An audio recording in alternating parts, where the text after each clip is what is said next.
Chapter 984. Talk. I don't think there's anything to talk about between us. As Sandel spoke, he quickly cast a divine healing spell to heal his severely injured lungs. As a high-level priest, such a wound that would have been fatal to an ordinary person was only a minor injury to him. As long as there was a divine healing spell, it was not a big problem. What really troubled him was Andre's reaction in the instant they exchanged blows. A mage who was not afraid of close combat. Was there any justice in this world? One had to know that the stab was not enchanted with any spells. It was definitely an instinctive reaction from the body. It was a display of speed, accuracy, and ruthlessness to the extreme. Don't be in a hurry to refuse. How do you know that our conflict is irreconcilable? After all, everything in this world revolves around interests. As long as we can find common interests, we can definitely work together, can't we? Noticing the fear in his opponent's eyes, Andre calmly threw away the blood-stained handkerchief in his hand and spoke with a smile. It was as if the two of them were not in a battlefield full of corpses, but sitting in a room and negotiating. Sandel did not understand what this meant. He was carefully on guard, constantly scanning the ground with the corner of his eyes, afraid that there were hidden magic traps or things that could trigger spells. He clearly knew the danger of a mage, so he did not dare to be careless. In the short exchange just now, he had deeply understood how dangerous and difficult this young man in front of him was. Andre did not seem to care about the attitude of the audience at all. He continued, looking at the iron fist holy emblem on your chest.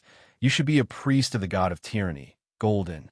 In other words, the reason you support the Brest family is to have a stronghold in Linton City, slowly infiltrate the ruling class, and finally obtain the legal right to preach and establish a temple. If possible, it's best to get the nobles to agree with your ideas, and let this influential city become a member of the tyrannical ruling coalition. To be honest, I don't reject tyranny. I even think that high pressure can maximize efficiency. Humans are a race full of desires and enjoyment. Although they're not lazy, they are far from being as hardworking as dwarves. Only under the domination of absolute order can there be one miracle after another. So, you see, I agree with the god of tyranny. As long as you're willing to give up on that loser, I promise to give you a chance to enter Linton City. What do you think? Without a doubt, this was a blatant seduction. Through persuasive words and empty promises, the opponent was shaken. In this aspect, mages were born experts. Their superior intellect and logical thinking allowed them to easily see through a person's deepest desires and use them to their advantage. Sandel was tempted. The reason why the Church of the God of Tyranny had sent out so many intermediate and high-level priests at once was to expand their influence to the southern coast and slowly corrupt the upper class to achieve their goal of spreading tyranny. But as an evil cleric who had been lurking in the darkness all year round to instigate rebellions, divisions, and riots, Sandel wouldn't trust a stranger so easily, not to mention that this stranger was currently in a hostile state. After hesitating for a few seconds, he finally asked, "How do I know if you're telling the truth? Where's your guarantee? I need a genuine guarantee." "Promise? What kind of guarantee do you want? An oath? Identity? Status? Or a magic contract? It seems like you still don't understand. The one who's at a dead end isn't me, but you. Think about it carefully. If the priests sent out by the Church of the God of Tyranny were all killed, how long would it take for them to send out a second wave? Will the expansion of the Church of the God of Tyranny stop because of your failure? Will you be punished when you see the God you believe in after you die? So, other than believing in me, you have no other choice." Andre's voice was neither fast nor slow, but it was like a heavy hammer that hammered every word into Sandel's mind. As someone who was good at reading people's minds, he broke through Sandel's psychological defenses with almost no effort at all. What was a cleric most afraid of? Definitely not death.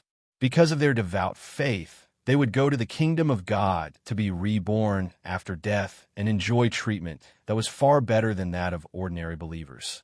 What truly frightened them was that they were unable to complete the mission given by the gods, especially those bad-tempered evil gods.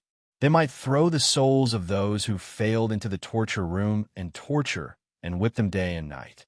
Then they would be healed and whipped again. This would be repeated for decades and centuries. It could be said that they would rather die than live. Obviously, the god of tyranny, Golden, was such a terrifying god. Sandel turned around with an ugly expression and glanced at his companions who were surrounded by countless fire elementals. He quickly considered the gains and losses.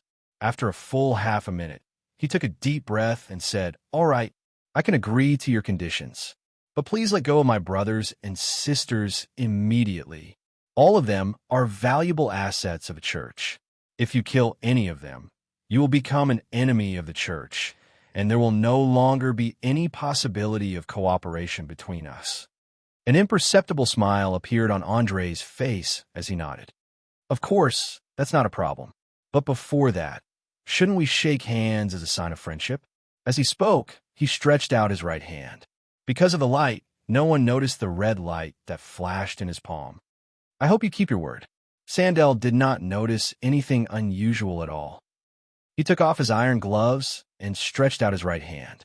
At the moment when the two hands shook, Andre's hand suddenly released a strong dark red light, followed by an energy that symbolized life force that was forcibly extracted from Sandel's body. The intense pain made him scream uncontrollably. Despicable! How dare you plot against me?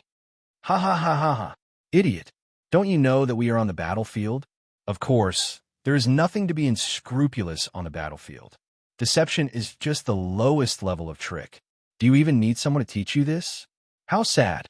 If the god of tyranny's subordinates were as stupid as you, then I would really be worried for him. Andre unscrupulously used his poisonous tongue and laughed sarcastically at his opponent. Relying on the supreme magic skill, Deep Spell, he successfully cast a level 3 arcane spell, Vampiric Touch. He drew 30 HP from the priest and at the same time added 30 fake HP to himself.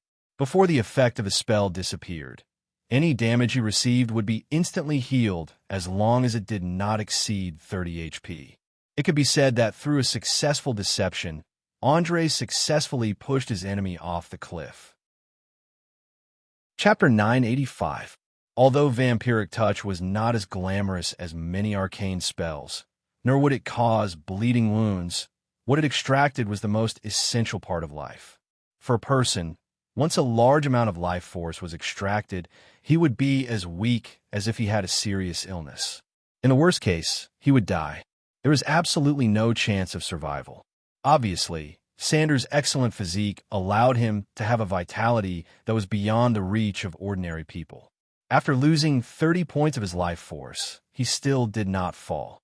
Instead, he cast a silent spell as fast as he could, and then raised his head mace to launch a frenzied attack. It had to be said that his strategy was very clear. First, he would stop his opponent from chanting spells, then use violent attacks to stop any possible casting actions. As a priest from the first day of training, their mentors would teach them how to deal with all kinds of professions and monsters in battle. Among them, mages who had killed many gods were the most important. For this reason, the gods even created divine spells, such as the Silence Spell, which was specially designed to deal with mages. Once under the Silence Spell, not to mention chanting spells, even speaking would not be able to make sound. Before the effect disappeared, they could only be mute. Many mages had accidentally been hit by this divine spell in battle with priests, and as a result, they were killed or captured by the other party.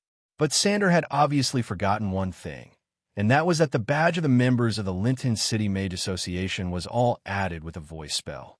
The purpose was to counter the silent spell. Andre had a mocking smile on his face. While nimbly dodging the heavy head mace, he mocked mercilessly, "What?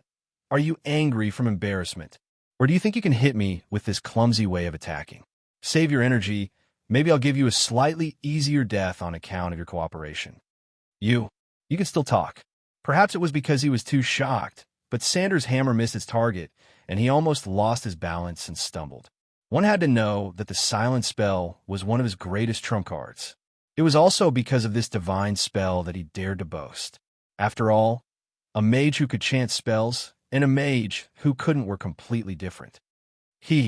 My dear Mr. Priest, It seems that you don't understand the difference in strength between us. But that's all right. I'll make you realize it soon." As he spoke, Andre quickly retreated to a safe distance, his hands flying up and down in a complicated pattern. In a short 10 seconds, he had completed a rank 6 Arcane spell, Advanced Dispel Magic. He raised his right index finger and pointed at the priests who were glowing with a strong divine light. A blinding white light immediately exploded in the middle. The formless energy storm engulfed everything within a few dozen meters in the blink of an eye and disintegrated all the spells, regardless of whether they were good or bad. Just as the description stated, this spell was an upgraded version of the rank 3 Arcane spell, Dispel Magic. Its dispelling effect was stronger, and, at the same time, it was harder to defend against, especially when the caster's level was much higher than the opponent's. No, no, no, no. Sandel let out a heart-wrenching cry as he watched his companion's divine spell being dispelled. He knew very well that without the support of spells, the combat power of priests was no match for warriors and knights. It would only take a few minutes for them to be engulfed by the endless army of fire elementals. But unfortunately, some things were just like Murphy's Law. The more you didn't want it to happen, the more it would happen. In less than a minute, a female priest was pushed to the ground by 2 medium-sized fire elementals. She screamed like a pig being slaughtered, and her entire body was quickly burnt into a charred corpse in the raging flames. The rest did not last long either. In 3 to 5 minutes, this elite team of priests belonging to the Church of the God of Tyranny was completely wiped out. Only Sander was left kneeling on the ground in a daze, his eyes filled with fear. Without a doubt, his plan to infiltrate Lincoln City had failed. This was because a single priest would not be able to build a church in a large city that was hostile to the Church of the God of Tyranny. Despair that came from the bottom of his heart. Sander did not dare to imagine how the bishop would punish him. He also could not imagine how he would explain himself to the God of Tyranny after his death. Extreme fear caused his faith to waver. Not long after, the dark red divine power on his body began to fade rapidly. Anyone with a little common sense could tell that this was a sign that he had lost his priest rank. As the saying went, if a high and mighty priest lost the favor of the God of Tyranny, he would be worse than a stray dog by the roadside. Zebulon, who was watching the development of the battle from afar, had a fierce look in his eyes. Without saying a word, he pulled out a poisoned dagger hidden in his clothes and stabbed it into his brother's neck.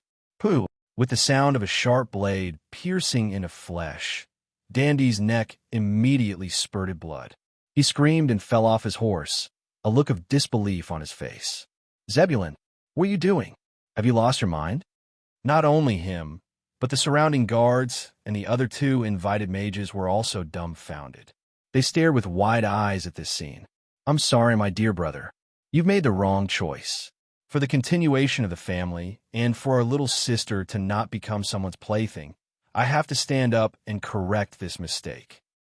With that, Zebulon raised the huge garnet staff in his hand and shot out a deadly magic missile. Bang! Bang! Bang! Bang! Dandy did not even have time to react before his head was hit by a missile that drew a beautiful arc. For a moment, his brain splattered everywhere. After the beautiful bullet screen, he had completely turned into a lifeless corpse. His head was like a smashed watermelon, and even his facial features could not be distinguished. After doing all this, Zebulon quickly cast a phantasmagoria spell on himself and announced loudly in front of countless people, "As the current head of the Brest family, I order everyone to give up resistance. We have lost this war." As soon as he finished speaking, the Archbishop of the God of War, who was in charge of supervising, immediately raised the golden horn in his hand and blew it again. Woo-woo! The soldiers belonging to the Brest family felt as if they had been pardoned. They immediately threw away the weapons in their hands and turned to run. Their spirits were already on the verge of collapse. Even if they did not surrender now, they would collapse in a few minutes. Chapter 986. Looking at the sudden change in front of him, the corners of Andre's mouth curled up slightly, and he muttered to himself, Interesting, you actually waited until the last moment to make your move. Should I praise you for your perfect timing, or should I praise you for your cautiousness, my dear Zebulon? As a smart person, he would not overlook any details, especially when it was obvious that he had waited until the end of the battle before choosing a side. Obviously, Zebulon was not willing to kill his brother, but was forced to do so. At this moment, his heart was filled with self-blame, or perhaps it was filled with hatred, but that was not important. What was important was that no matter how dangerous this guy was, Andre was confident that he could control this valuable chess piece and make him act in a way that was beneficial to him. Sandel, whose faith had collapsed, did not realize that the battle had ended. He was still kneeling on the ground alone, staring blankly ahead. No one knew what he was thinking. A large fire elemental approached and wanted to get rid of him, but it was stopped by Andre. He came to the side of the despondent priest and said in a low voice, "If you want to regain your faith and restore your priestly level, remember to come to me before midnight tonight." Hearing these words, Sandel's eyes suddenly had a glimmer of light. He subconsciously turned his head and wanted to pull Andre to ask for clarification. But unfortunately, Andre had no intention of explaining in front of so many people. He directly shook off the priest and swaggered through the fire elementals. Not only did the raging flames not burn his skin, but they seemed to be attracted by something and formed a gorgeous giant ring of fire around him.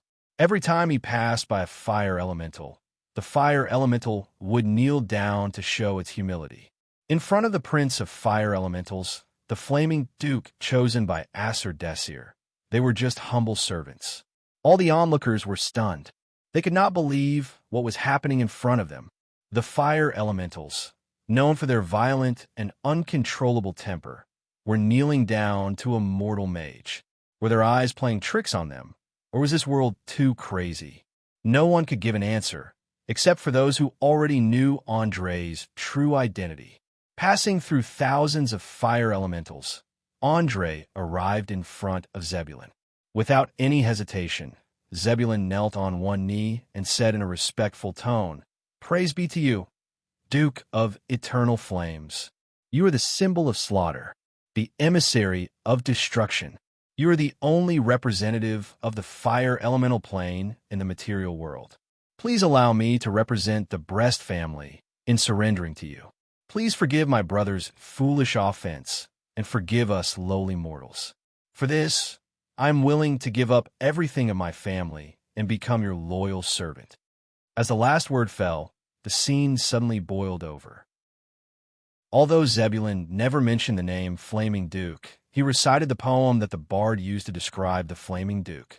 Anyone who wasn't an idiot would understand what he was trying to express. Gods above, is there something wrong with my ears? The Flaming Duke.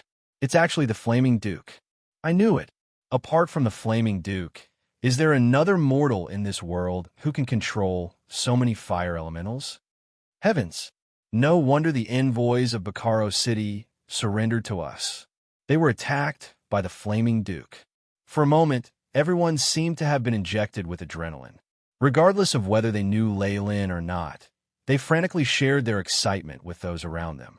What did it mean for the Flaming Duke to appear in Linton City? Although it was not one of the most powerful forces in the entire continent, it was still far beyond the limits of what ordinary people could imagine. Apart from the ancient dragons, the legendary professions, the chosen ones of the gods, and other superforces, there was almost nothing that could threaten its existence. Just the fact that it could live forever in flames was enough to give its enemies a headache. Most importantly, the Flaming Duke himself had unparalleled destructive power. Ordinary armies could not harm him at all. This was especially true on the battlefield, where he could easily defeat a professional army of thousands or even tens of thousands. He made numbers meaningless, and there would probably be no monsters or enemies who would dare to make Linton City their enemy in the future. Hearing the deafening cheers, Andre's calm face revealed a cold smile. He bent down and leaned close to Zebulon's ear. "You're smart, but a little too smart. You actually dare to play such tricks on me. However, I'm in a good mood today, so I won't pursue the matter for now. Remember, this is the first and last time. Bring your cute sister to me in 2 days. Don't play any tricks, or I promise you that even if you hide her in another plane, I'll dig her out bit by bit. Do you understand?" Under Andre's cold gaze, Zebulun subconsciously shivered. He hurriedly replied, "Understood. I swear I won't play any tricks again." "Very good. Now, go and gather the troops and take inventory of the assets. I want to see them all in one day, intact and in good condition." Having said that, Andre did not even look at Zebulun. He waved at the fire elementals and turned to walk in the direction of the Archbishop of the God of War. After receiving the order, the fire elementals, who had no desire for the material world, quickly crossed the spatial rift and returned to their own world. As the rift was not large this time, there were no giant fire elementals. Most of them were small to medium-sized ones with low intelligence. They were like puppets, obeying instinctively and unable to understand things that were too complicated. "Lord Archbishop, I think I've won this war." "Can you announce the results now?" Andre asked, bowing slightly. The Archbishop of the God of War looked at the young man, standing in front of him with a complicated gaze. After a while, he returned the bow and replied, "Yes, you've won this war, Your Excellency Flaming Duke. I'm honored to be able to witness your reappearance after hundreds of years. As a powerful elemental lord who was not inferior to any god, Aesop Desser's chosen one was the same as all other chosen ones in the world. No matter where they went, whether they liked it or not, they were bound to be given a certain degree of respect. In terms of status, they were second only to the saints and avatars of the gods in the material world. Anyone who disrespected them was equivalent to insulting the god himself. What were the consequences of insulting a god? The lightest was being hunted down by the god's church and followers. Then what about angering a powerful fire elemental lord? In this life, as long as you saw a fire elemental, you'd have to run as far away as possible. Otherwise, if you were discovered, you'd definitely be hunted to death. Chapter 987. The Prince of Fire Elements, Isoldezer, was the controller of the Flame of Wrath, also known as the Lord of Raging Flames. He was a powerful, otherworldly creature with a violent temper. So to what extent was his temper? More than 3,000 years ago, there was once a lesser divine power god who attempted to imprison the Flaming Duke and force him to fight for him. As a result, less than a day after he succeeded, Isoldezer tore through space and personally led the endless fire elements to flood into the god's kingdom, destroying everything he encountered along the way. Whether it was buildings, believers, or anything else, everything was burned to ashes by the raging fire. Even the god himself was seriously injured by the flame of wrath and had no choice but to escape and hide. However, this god's luck was not very good. His hiding place was discovered by the god of thieves, who launched a sneak attack without saying a word. As a result, this god eventually fell and became one of the countless gods who disappeared in the long river of history. Through this incident, almost the entire universe felt the madness of the Lord of Raging Flames. Since then, no one dared to find trouble with the Flaming Duke.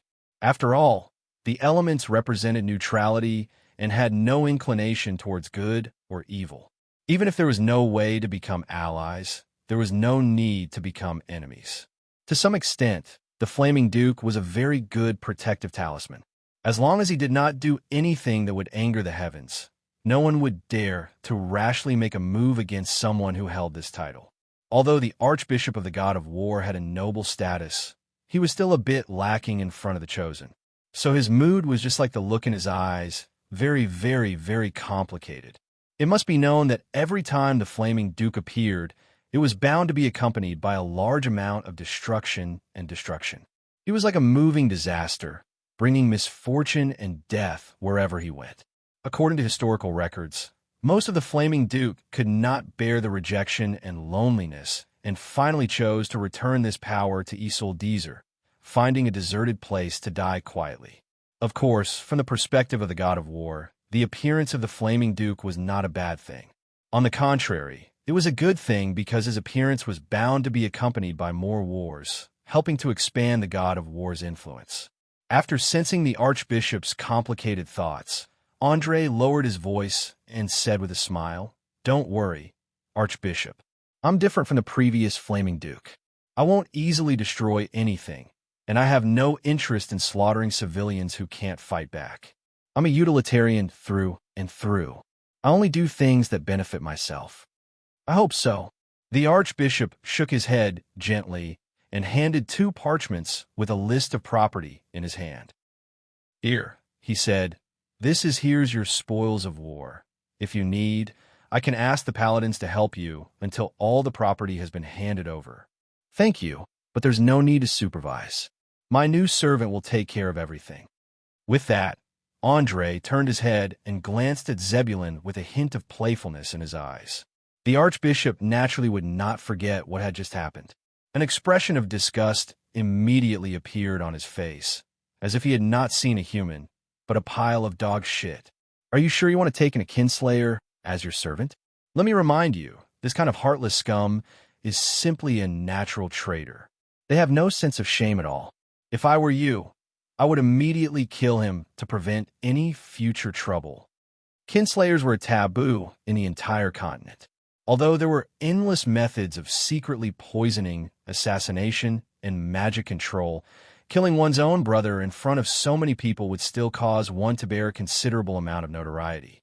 It was not surprising that they would be ostracized by the upper class. Andre obviously did not care about this. He shrugged indifferently. "Why not? Haven't you said before that everyone in the world has a weakness, and I happen to have Grasta's weakness? As for the issue of morality, there's no need to be too conflicted. I have plenty of ways to make a traitor's life worse than death. It seems that you're indeed different from all the previous Flaming Dukes. Let's call it a day. Goodbye." After the Archbishop said this sentence meaningfully, he immediately led a large number of paladins and priests towards the city gate. As soon as he left, old George, who had been waiting by the side, immediately came forward and presented a furry puppy that had just been born not long ago with both hands. "Congratulations, my young friend. You've won another glorious victory. I can't even remember how many times you've won this battle. According to the tradition between nobles, I represent all my allies to present a purebred Krar hound that is 1 week old. May it be able to protect your family in the future." "You are too kind, Count. It's a very cute little thing. I like it very much." Andre carefully hugged the puppy that had yet to open its eyes. According to the ancient legends in the south, the Krar hound symbolized protection. If there was a war between 2 nobles, and one of them succeeded in annexing the other, the relatives or allies of the winner would present a Krar hound puppy that had yet to open its eyes. This puppy would watch over the souls of the enemies and prevent them from coming back to seek revenge after they were unwilling to die and become undead creatures. However, in Andre's opinion, this legend was just a legend. If the Krar hound really had such great abilities, it would have been classified as a magical beast by the mages a long time ago, and not a domestic hound. However, as a dog lover in his previous life, he did not mind raising a loyal, fierce dog. Anyway, he would just treat it as a pastime. Lady Anasta of Wesya also presented a symbolic golden whip with complicated golden threads and patterns on it. At first glance, one could tell that it was not an ordinary whip. The rest of the conservative nobles also gave him a gift to express their sincerity. Andre did not reject any of them, and accepted all of them with a smile. He understood that these people were not giving him gifts, but a kind of open alliance. Anyone who had given him a gift would be divided into his own camp. Just like that, under the gaze of half of the ruling class in Linton City, a new faction of power was born. Perhaps it was still very young, but under the influence of the Flaming Duke's name, it would not take long for it to grow into a true giant. Loretta Botons was undoubtedly a very patient person. He stood at the side and waited for Andre to finish everything before taking 2 steps forward and inviting him. "My dear friend, do you still remember what you promised me 3 days ago? Now that the annoying fly is dead, why don't you come to my mansion and relax?" "How about it?" "No problem. I really do need to relax. After all, this annoying fly is dead, and there's another one waiting for me to deal with." You should understand how annoying it is to be constantly buzzing in your ears, Andre said with a double meaning. Chapter 988. As the initiator, Loretta Botons of course knew who Andre was referring to. He smiled and teased, "Since it's an annoying fly, just slap it to death. It's just a piece of cake for you, isn't it? But what if I find out that there's someone pulling the strings behind this fly?" Andre retorted, not backing down at all. Since both of them were using metaphors, the people around them were confused and didn't understand what they were talking about. But judging from their tone and expressions, the atmosphere was obviously a bit weird. "Ha ha, you're so funny. If the fly has an owner, you'll give up on killing it?" Loretta pretended to be playful and blinked with a smile on his face. Obviously, he didn't care about the life and death of his subordinates or allies, especially after seeing the Fire Elemental Army destroy everything with his own eyes today. He had completely achieved his goal of testing.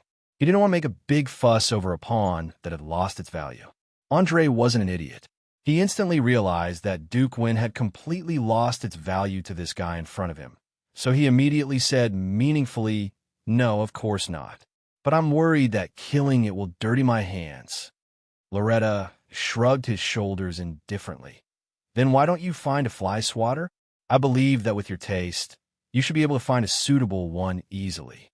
If that's the case, won't the person who's pulling the strings get angry out of embarrassment if I kill this annoying fly?" Andre asked with a faint smile. There was no doubt that he was deliberately trying to provoke this guy, trying to find some conspiracy and clues. But unfortunately, Amir Duke Win was not worthy of Loretta's attention. He sneered and reached out his right hand to touch the puppy lying in Andre's arms, and asked, "If I kill this little guy now, will you be angry immediately?" "Maybe a little angry, but not to the extent of being angry," Andre answered without thinking. He was not one of those idiots whose head was filled with strange thoughts that would place the life of a dog above the life of a human. In his opinion, the reason why dogs were domesticated was to serve people. If this was reversed, then there was no need for dogs to exist. Although he also liked the loyalty of dogs, he would never be like those crazy dog lovers in his previous life. For a few dogs, they would find trouble with their own kind for no reason. You see, the answer has appeared. Even such a cute crawl hound is nothing in the eyes of people like you and me, let alone an annoying fly. After saying that, Loretta withdrew his right hand, his eyes revealing a coldness and cruelty that came from the bottom of his heart. Animals had always been more sensitive than humans. The puppy, which had not yet opened its eyes, seemed to have sensed malice and immediately began to tremble. At the same time, it made a whining sound as if it was begging for its owner's protection. Andre gently comforted the frightened little thing, took a deep breath, and said with emotion, "Yes, you are right. How could people like us care about a chess piece that has lost its value? It seems that I can rest assured and crush it to death." As his own strength became stronger and stronger, and he held more and more power, he could clearly feel that his moral consciousness was becoming thinner and thinner. Perhaps it was just as the saying went, anyone who got involved in a power struggle would sooner or later become a monster. Haha, let's go. I've already prepared sumptuous dishes and fine wine, and there are also many interesting programs. We're just waiting for you, the most distinguished guest, to arrive. Everyone can come along as well. After all, a banquet is only interesting if it's lively. Loretta politely extended an invitation to everyone. He seemed to have enjoyed the verbal confrontation just now. His every movement released a strong aura, completely different from the Duke who usually did not care about worldly affairs. Obviously, such a sudden change would be noticed by anyone who was not a fool, especially the conservative nobles led by Old George. They all looked at Andre and waited for him to make a decision. After all, the so-called alliance had to be united. At least when there was uncertainty, they needed a backbone, and this backbone was usually the strongest person. Andre was not sure what Loretta wanted to do. After hesitating for a few seconds, he immediately smiled and bowed with one hand on his chest. "It's my honor," seeing that he had expressed his stance. The rest of the people hurriedly squeezed out a smile and praised Loretta Botons for his generosity and hospitality. After all, no matter what, hosting a banquet was a time-consuming, laborious, and expensive affair. Moreover, nobles like the Duke would spend at least 30,000 to 50,000 gold coins every time they hosted a banquet. Just like that, under the hypocritical mask of joy and harmony, the group of people arrived at Botan's house in the noble district. As soon as they walked through the garden and into the hall, everyone was stunned by the magnificent scene in front of them. The first thing that came into view was a huge chandelier with a diameter of 2 meters. Unlike most chandeliers that use candles or magic crystals for illumination, this chandelier had diamonds the size of fingertips hanging from it. At first glance, they were so dazzling that they could barely open their eyes. There were thousands of them densely packed together. There were thousands of them. The market price of diamonds was about 1,200 gold coins. In other words, the value of this chandelier alone was equivalent to the total wealth of most of the nobles present. Of course, if it was just a diamond chandelier, it would not be enough to make old George and Countess Anastasia, who had seen many grand occasions, lose their composure. What really made them lose their composure was the dishes placed on the expensive silk table. To be exact, it was the living mermaid in the middle of the dining table. However, this mermaid was not in a good situation. The scales on her lower body, which belonged to a fish, had been cruelly stripped off. Her hands and feet were chained to the table, and her tongue and vocal cords had been cut off. She could only stare at the 2 pitiful eyes that were crying nonstop. The female chef standing at the side did not have the slightest bit of sympathy. She raised her hand and cut off a piece of fresh meat from her lower body. She carefully placed it on the ice cubes that had been prepared in advance for the guests to enjoy.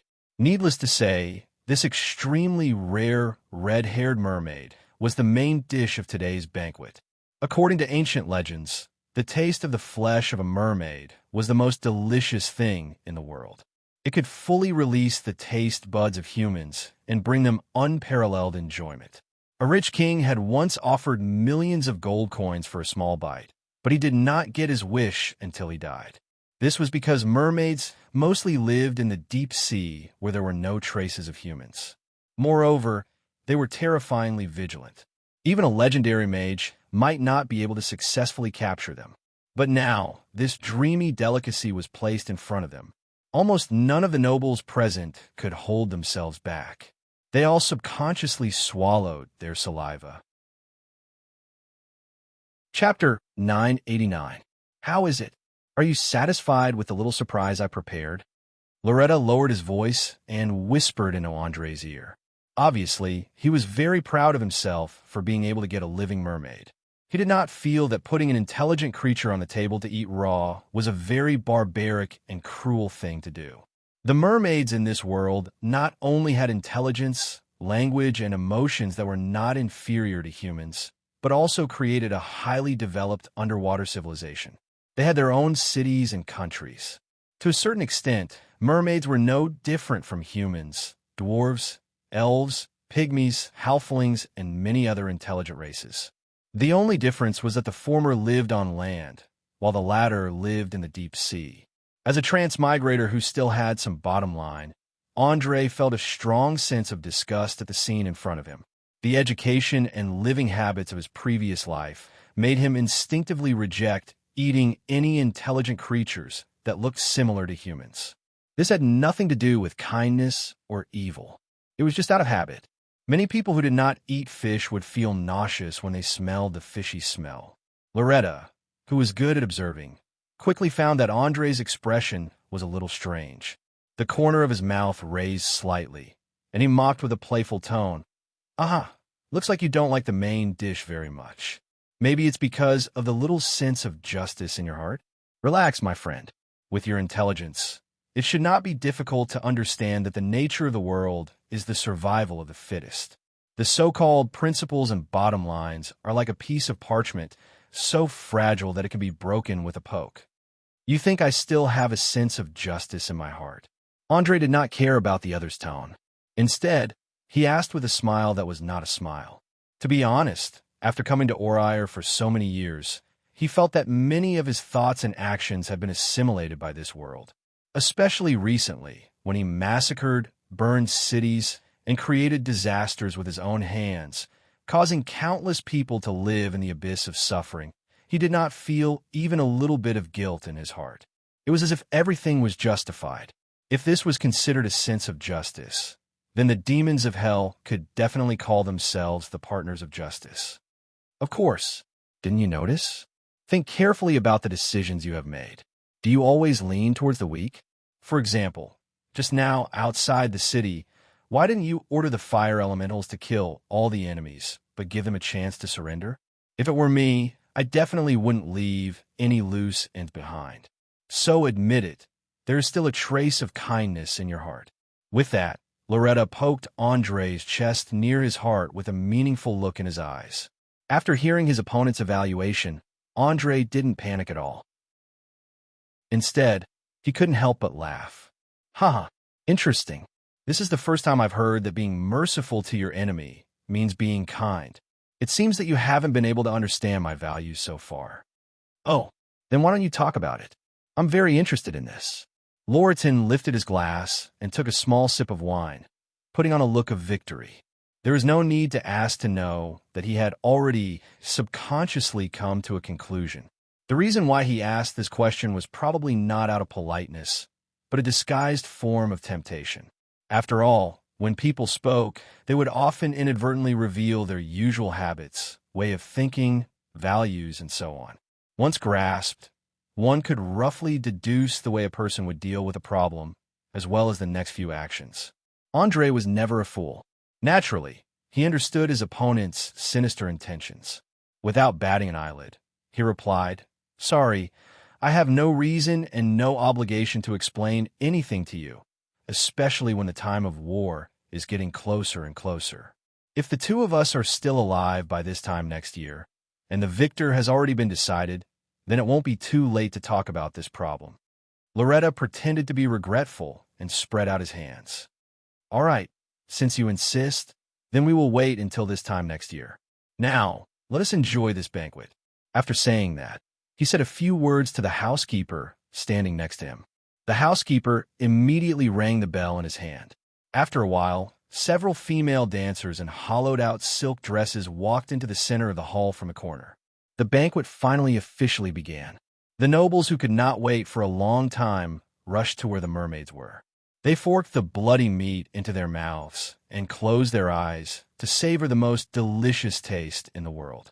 Other than the mermaids, most of the food on the table was also raw. For example, raw oysters, raw crabs, raw fish, raw shrimp, raw squid, raw beef, and so on. Although there were dozens of sauces beside the food, Andre, who had always hated raw food, did not have any appetite at all. He went straight to the table that was piled with desserts, picked up a soft honey cake, and ate it. Because he had been busy making magic tattoos the whole night, he was now tired and hungry. His stomach had already started to protest a few hours ago.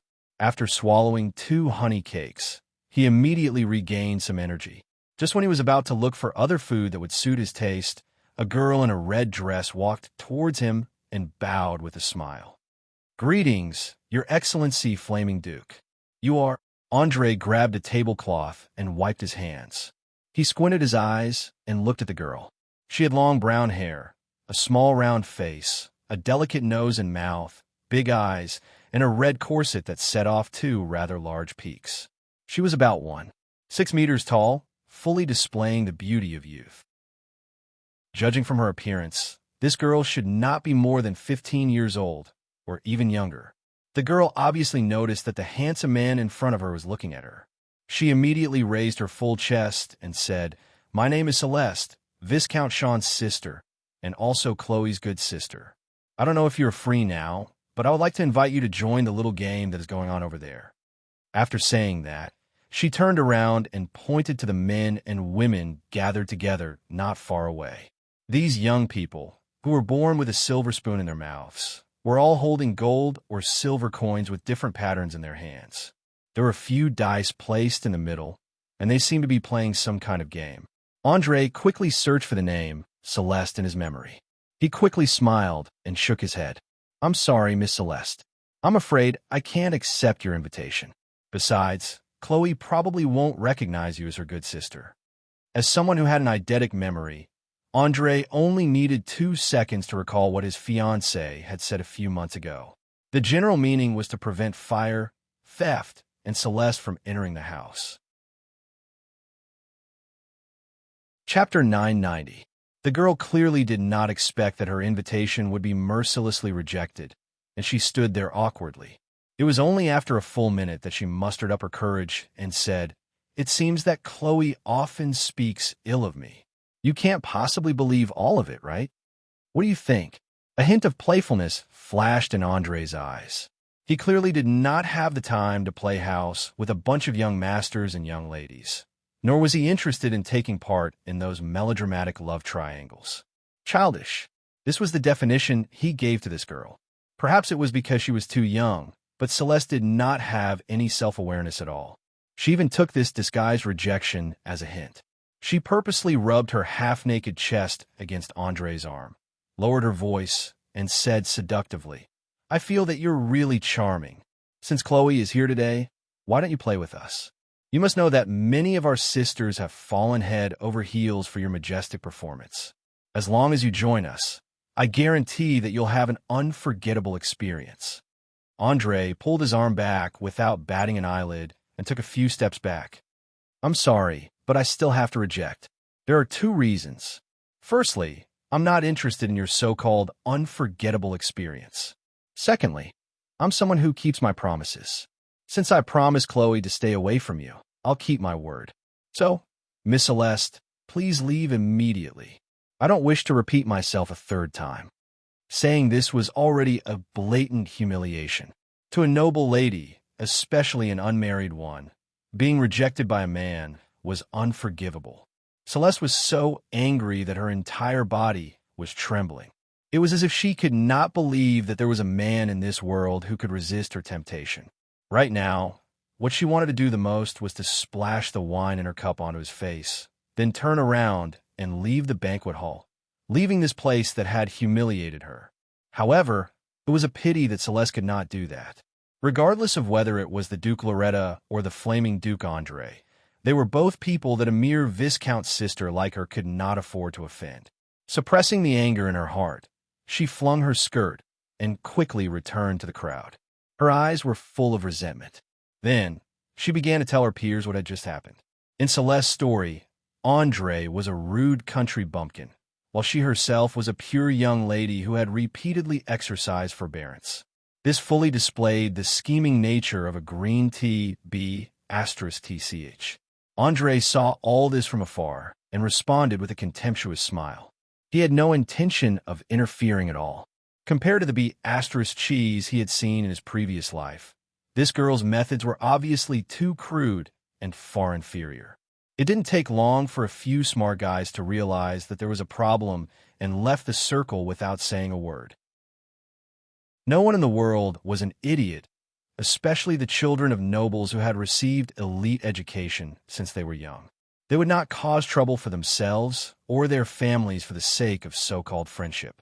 While Andre was observing the social skills of the 12 to 16-year-old nobles with great interest, Loretta suddenly appeared behind him and said in a low voice, "Follow me. I have a second surprise for you." "Surprise? Didn't you already give me one?" Andre asked without turning his head. No. I only gave you one, which is today's main dish, the mermaid. It's a pity that you don't like it. As for the matter with Duke Wayne, it's just a test. It can't be considered a surprise," Loretta explained with a smile. Glancing at the main dish, who had fainted due to excessive blood loss, the corner of Andre's mouth couldn't help but twitch. "Are you sure it's a surprise and not a shock?" "Of course. I swear that you will definitely like the surprise this time." Loretta gave a solemn promise. Even though Andre didn't want to be surprised at all, he still put down the plate in his hand and raised his arm to make an inviting gesture. "Then what are you waiting for? Lead the way. I hope you won't disappoint me this time. Otherwise, I will never trust you again." "Ha ha ha. Don't worry, there won't be any mistakes this time." After saying that, Loretta walked through the banquet hall and went straight to the basement. Andre held the puppy and followed closely behind. The two of them, one in front and one at the back, came to an underground space where they couldn't even see their own fingers in front of them after a few minutes. With the ability of night vision, Andre could clearly see that this place was at least 100 square meters. There was a table in the middle, and there was a thick stack of yellow cards on the table. Judging from the size and style, it was more than 60% similar to the wizard cards. As a purebred human, Loretta naturally didn't have night vision, so he raised his hand and snapped his fingers. Instantly, the surrounding torches and braziers were all lit up, immediately illuminating this gloomy and terrifying place. Without any hesitation, he quickly came to the table and picked up the thick stack of cards. This is the second surprise I have for you. A real wizard card. How about it? Are you interested in playing around with me? The bet is that the winner can ask a question and the loser has to answer truthfully. Are you sure you want to play like this? Andre narrowed his eyes, his whole body emitting a dangerous aura. What, are you scared? Loretta's lips curled up slightly, revealing a meaningful smile. The two of them stared at each other for a full minute before laughing out loud at the same time. They were so in sync that they were like twins. Loretta laughed and sighed. After so many years, I finally have an outstanding opponent, an opponent who is on par with me. My dear friend, please don't disappoint me next year. If you can't satisfy me, I can't guarantee that I won't do something terrible. I swear on my own name, you will definitely be satisfied like never before next year, and you might even die. Andre released his power without hiding it. In just a few seconds, the magical energy in the air became restless. Feeling the changes in the magical energy, Loretta's eyes shot out two terrifying rays of light. A level 12 mage? You're actually a level 12 mage? It's only been a few months? You're the spellcaster with the most terrifying leveling speed I've ever seen. Andre smiled and openly admitted, that's right, I'm now a level 12 mage and the Flaming Duke. I already have the qualifications to kill you, so please be careful. In this dangerous game, no one can always be the hunter and no one can always be the prey. The boundaries between them are very blurry and their positions can change at any time. You're right, I'm starting to get excited. Let's start this game with a game of wizard cards. Chapter 991. While Andre and Loretta Botons were competing with each other with their wizard cards, Serena, who was far away in the North County of the Canterbury Kingdom, was going through the most important stage of a woman's life, which was giving birth. With the confirmation of an experienced priest, she had officially entered the labor period. Although it was less than 10 months old, the child was quite healthy, even a little too healthy. Every few hours, the child would toss and turn to vent his excess energy.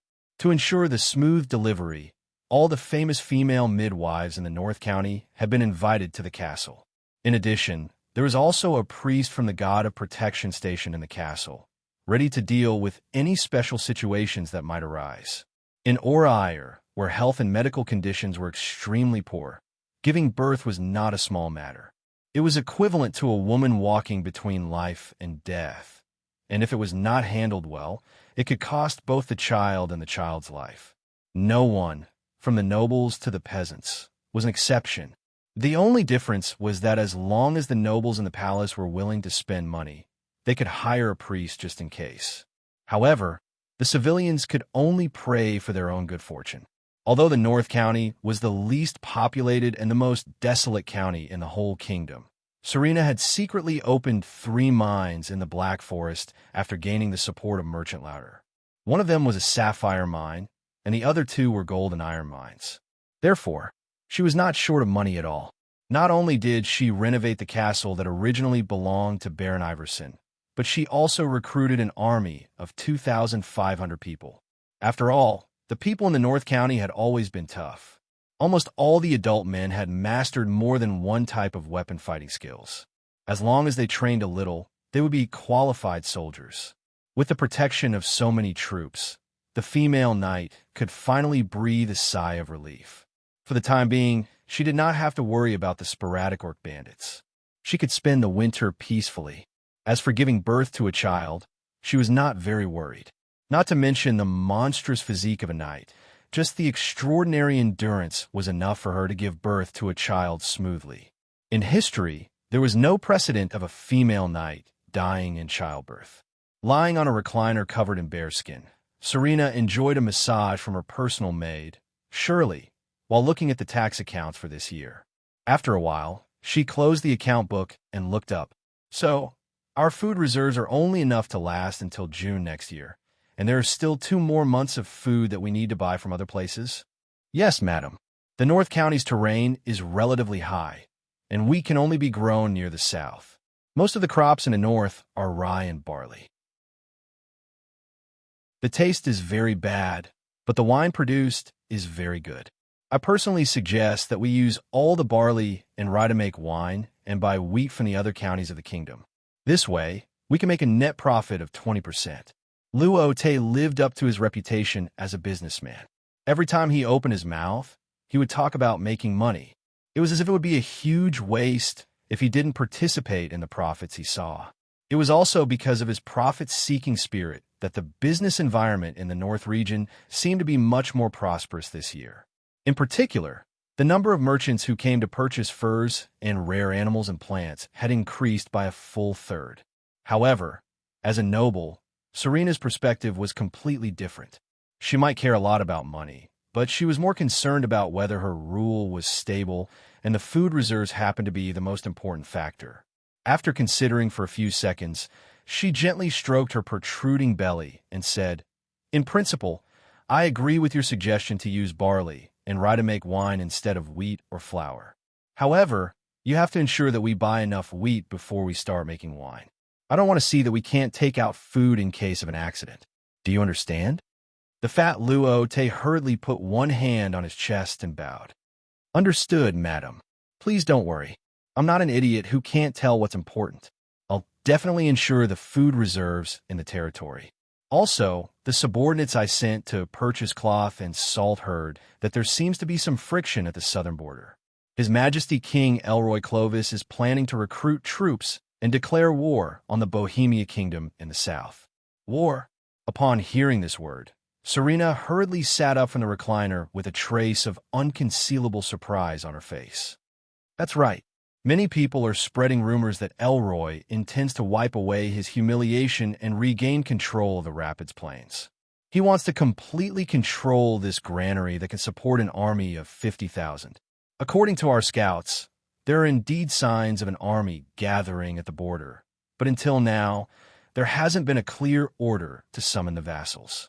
On such a serious issue, Luo-Te didn't dare to be sloppy at all. He quickly shared all the information he knew. The Rapids Plains was the place where the Canteru Kingdom and the Bohemia Kingdom intersected. Due to historical reasons, the kings of both countries claimed that they had indisputable inheritance rights to this land. Since the conflict couldn't be reconciled, war naturally became the only way to solve the problem.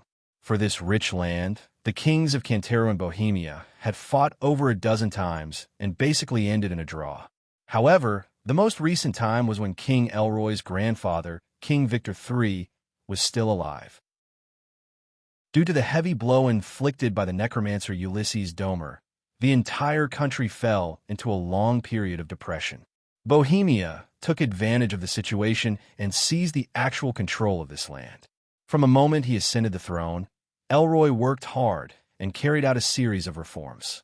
Now, the kingdom could be said to be strong and powerful, so it was completely reasonable for him to regain the lost land. According to the traditions of most feudal countries in Orire, since the king wanted to go to war, then the various feudal lords would also have to send troops according to the ratio, ranging from a few hundred to a few thousand. In short, this was an obligation that no one could escape. At the thought of going to war, Serena couldn't help but frown.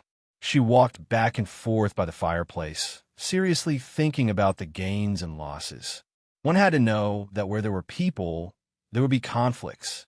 Once the nobles gathered together, it was inevitable that they would compete with each other. If anyone sent less troops or the soldiers' equipment was too shabby, they would immediately be mercilessly ridiculed. However, If one was clearly poor but tried to pretend to be rich, they would also be despised as an idiot. Therefore, how many troops to send and what kind of equipment to bring were all tests of the wisdom of the feudal lords. Just as Serena was thinking, the blazing fire in the fireplace suddenly exploded with a bang. The scorching flames instantly ignited the long dress she was wearing. But what was surprising was that although the dress was burned, her skin, hair, and eyebrows were all fine. The bearskin and carpet that were just a step away were also fine. Chapter 992. The dress was quickly burned to ashes by the flames, and as the black ashes fell, large patches of white and smooth skin were exposed. Shirley was the first to react. She quickly grabbed a blanket and wrapped it around her mistress to prevent her from accidentally exposing herself. Soon after, Laurent also came back to his senses. He quickly covered his eyes with his hands and retreated out of the room. His actions were so fast that he did not seem like a fatty who weighed more than 100 pounds. But why am I not hurt? I don't even feel anything. Serena looked confused, as if she could not believe what had happened to her. Shirley was only a 12-year-old village girl. How could she explain such a complicated and strange question? She could only reply weakly, I'm sorry, madam. I'm not too sure. Serena was obviously asking casually. She did not expect Shirley to give her any explanation at all. In order to confirm her guess, she carefully reached her right hand into the fireplace. The result was a shocking scene. The flames in the fireplace seemed to be pulled by some invisible force. They revolved around her arm. The scene was beautiful and gorgeous. Just as Serena was unknowingly indulging in it, the flames suddenly spewed out and entered her lower abdomen. In the blink of an eye, they disappeared without a trace. Shock, confusion, puzzlement. She did not understand what this meant at all. She immediately shouted at Shirley, "Quick, go and get Priestess Bertha. I need her help." The girl nodded her head in panic and ran out in a hurry. Not long after, she returned with a middle-aged woman in a simple linen robe. "Your lordship, I heard that you were burned. Where are you? Let me see." As soon as she entered the door, the priestess called Bertha approached her. She wanted to find the wound and start treating it. "No, I'm not hurt. The reason why I asked you to come is to borrow the wisdom of the God of Guardians to explain what is going on." As she spoke, Serena once again reached her hand into the fireplace. In her opinion, such a strange situation could not be described with words. It was better to show it on the spot. As expected, the flames once again displayed a strange scene. However, this time it did not revolve. Instead, it formed a flame-shaped mark. Bertha's eyes widened. She could not help but exclaim, "Oh, God of Guardians!" This was the ability to bathe in fire without burning. "May I ask if your family has the fire elemental bloodline or the red dragon bloodline?" Serena furrowed her brows and tried her best to recall. Soon, she shook her head. "No, the only special bloodline that our family has is the elves. However, that's something that happened hundreds of years ago. Now it's so thin that it can be ignored.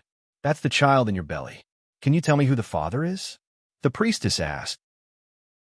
As a priestess, she was able to determine the gender of the fetus, whether it was a boy or a girl, whether it was a twin or a multiple by the time the baby was 5 months old. "I'm very sorry. Due to some special reasons, the child's father is in a very far away place right now. I'm afraid you won't be able to see him."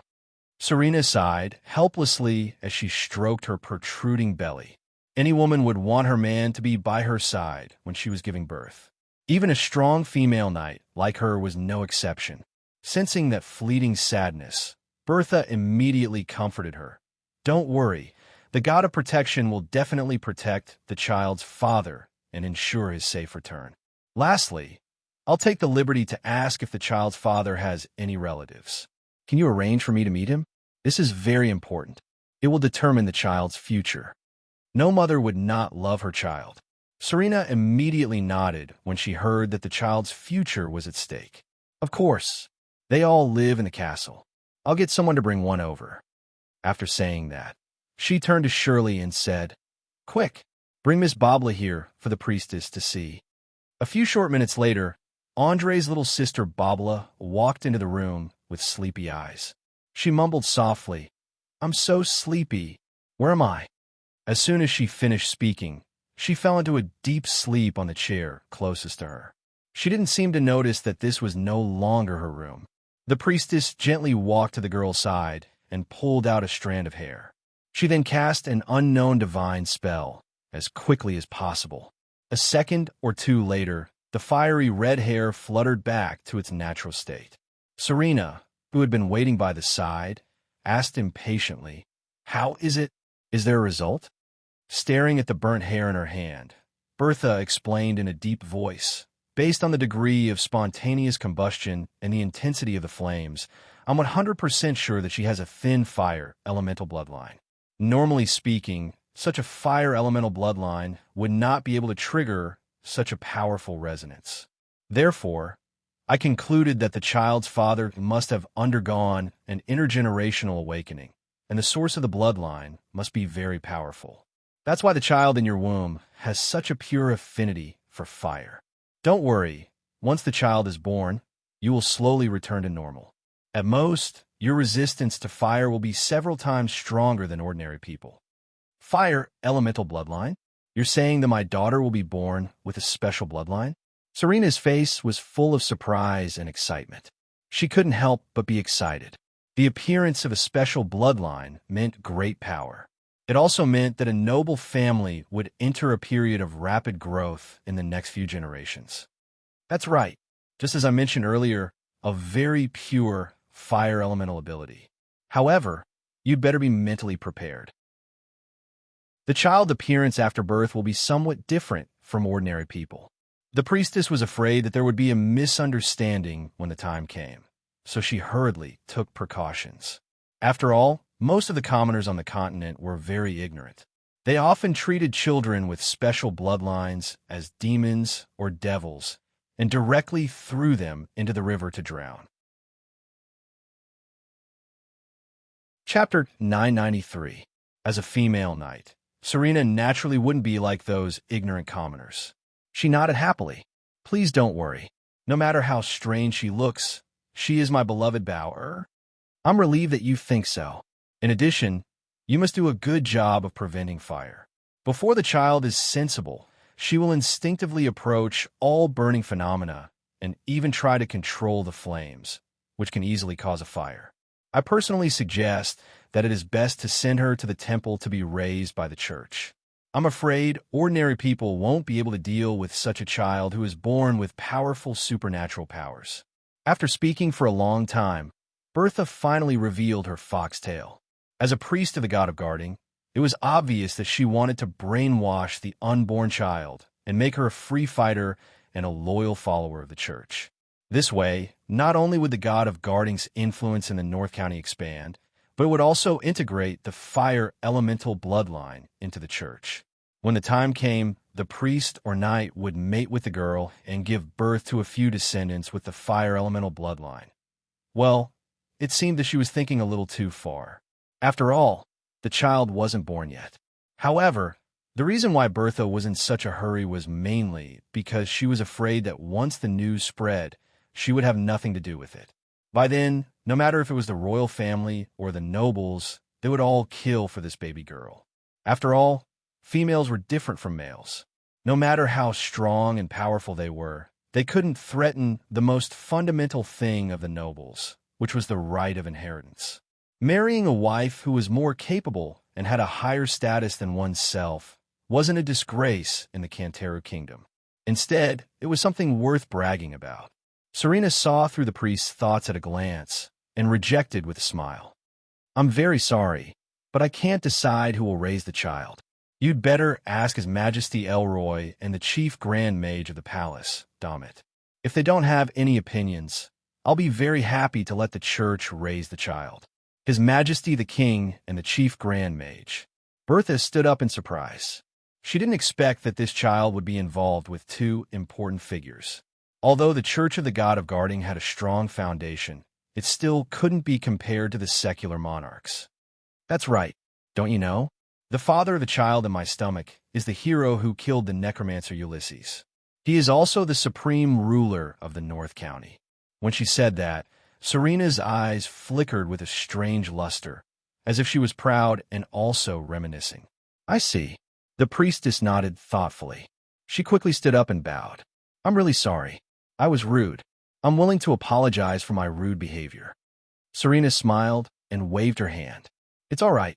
I can understand your loyalty to the church. Besides, I also respect the God of Guardians very much. How about this? I will personally donate 500 Turith gold coins to God and ask you to build an altar in the castle to preach to the soldiers. What do you think? Thank you for your generous donation. I am very happy to accept your invitation to preach the grace of the God of Guardians to the soldiers. Bertha placed one hand on her chest and bowed again. Obviously, this was a disguised deal and compromise. Even though she rejected the Church of the God of Protection interfering with her daughter's education, Serena threw out the benefits of preaching to the army. As the saying goes, give a blow with a stick and a sweet with a carrot. Her attitude towards the churches of the gods was neither strong nor weak, maintaining a state of balance. In fact, there was a common conflict between theocracy and royalty on the entire continent. Sometimes, the Lord suppressed the power of the churches to prevent them from threatening their ruling position. Other times, they supported the churches and used their power to fight against enemies or monsters. In the North County, where the people were tough and monsters were rampant, the God of Guardians was the only God who was willing to help the lords defend against the orc bandits. Therefore, Serena didn't want to make things unpleasant. The priestess clearly understood this and gladly accepted the donation. After all, the northern part of the continent was not as prosperous as the southern part of the continent. 500 large gold coins was equivalent to 1/5 to 1/6 of the annual tax revenue of the northern county.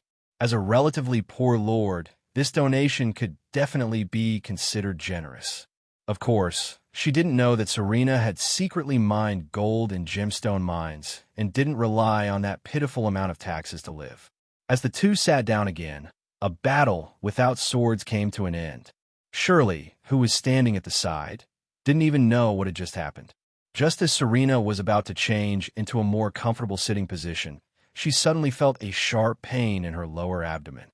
Following that, a large amount of pale, yellow liquid flowed out of her lower body. The unbearable pain caused her expression to contort, and she couldn't help but scream. Bertha, who was sitting opposite her, saw this scene and immediately shouted nervously, "My God, her water broke. Quick, call the midwife. Madam is about to give birth." Oh, okay. Shirley instantly trembled. She didn't care about Barbara, who was sleeping soundly on the chair, and rushed into the corridor. As she ran, she shouted, Madam is about to give birth. Quick, someone come."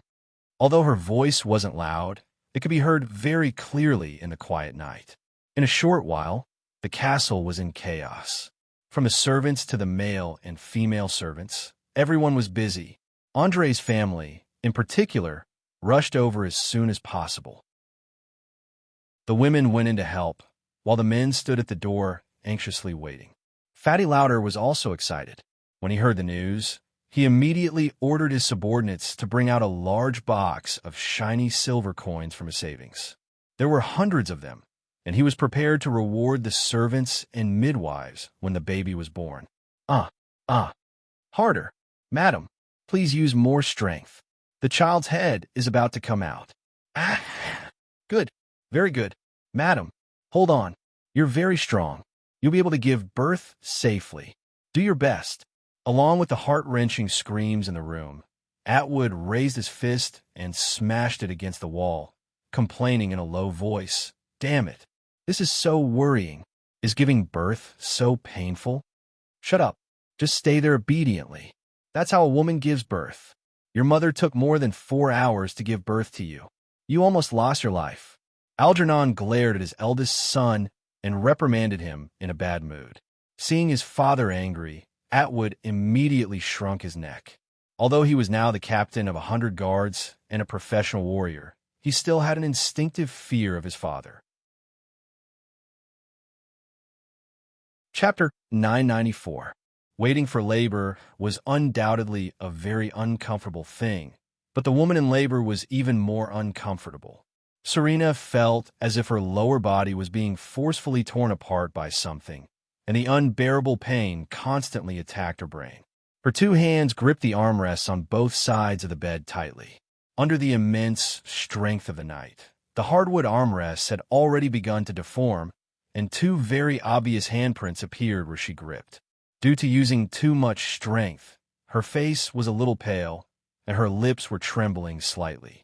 Her eyes were bulging, and sweat was flowing down her forehead. Serena, who had a near-death experience, even felt that the current situation was 10 times scarier than death, especially the pain that did not stop for a moment. It could completely drive someone crazy. Ma, Em, all the best. You can do it. Shirley stood at the side and encouraged her with a basin of boiling water. Although she was only in her teens, the children of the poor were already in charge. She already knew how dangerous it was for a woman to give birth. Let, heart, I will ride. Night, I will not be defeated by pain. As the last word was roared out from her throat, Serena suddenly exerted force and used her hands to crush the armrests. Out? It's out. The child is out. It's a young lady. A midwife cried out in ecstasy. Quick, slap her butt. Let her cry out. Another experienced midwife reminded loudly. The midwife quickly raised her hand and slapped the baby's butt. Slap. Wah wah wah wah. A loud cry immediately reverberated in the room. Everyone present had a joyful smile on their faces. Crying meant that the baby's lungs were working normally, and it meant that she was healthy. Serena, who looked a little weak, could not wait to order, "Bring her over for me to take a look. Please be careful, Em." The midwife wrapped the baby in a blanket and brought her to the bed. Serena carefully took the baby and looked at her daughter carefully. Her eyes were filled with the radiance of motherhood. As she had just been born, the little one was slightly wrinkled and was no different from an ordinary baby. The only difference was the color of the fetal hair. Generally speaking, most babies, regardless of their race, would have dark hair. They would be either black or dark brown, and some might even be slightly yellow. However, this little guy's hair was as red as a flame. After observing for a while, Serena handed the baby to the priestess waiting by the side and asked softly, "Can you do a blood test on her now?" "Of course. It's my honor." Bertha hurriedly stood up and bowed. She placed the little fellow on the table and closed her eyes to pray. After more than a minute, she suddenly opened her eyes and shouted, "In the name of the God of protection, please show me the power of this child's bloodline." Boom! It was accompanied by a loud bang. The baby girl's body instantly released a terrifying flame, directly burning the blanket wrapped around her body, along with the tables and chairs within 2 to 3 meters around her. She was like a high and mighty deity floating alone in the air. Her two eyes, which had just opened, were releasing endless majesty. "Mortal, who gave you the guts? How dare you spy on my descendants? Do you think that pitiful deity can really protect you? Remember, my name is Isoldezer, the Fire Elemental Prince, the controller of the flames of wrath. If you dare to offend me again, I will burn your soul to ashes." After saying these words in a roaring voice, the soaring flames were quickly extinguished, and the baby girl slowly fell to the ground. Her chest had been imprinted with a burning flame mark. Shock, fear, trembling. Although the knowledge issued a warning through the baby, the terrifying aura of the Fire Elemental Prince still frightened everyone in the room, especially Bertha, who was trembling all over. If she was not a priestess of the god of protection, she would have collapsed on the ground like everyone else. Serena stared at her daughter with her mouth agape. She muttered to herself, "Oh my God, she's actually a descendant of the Fire Elemental Prince. It's unbelievable." Bang! Just as everyone in the room was immersed in the majesty of Isoldezer, the door was suddenly knocked open. Atwood, who was holding a long sword, rushed in and asked loudly, "What's going on? I seem to have heard a stranger talking just now." "No, it's nothing. I'm just testing the child's bloodline. Serena came back to her senses and hurriedly explained. Oh, sorry. I thought an enemy had broken in. Atwood quickly sheathed his sword and scratched his head awkwardly. Algernon, who had followed behind, kicked his eldest son and quickly took 2 steps forward. He picked up the baby girl on the ground and asked with a smile, "This is my granddaughter? She's so beautiful.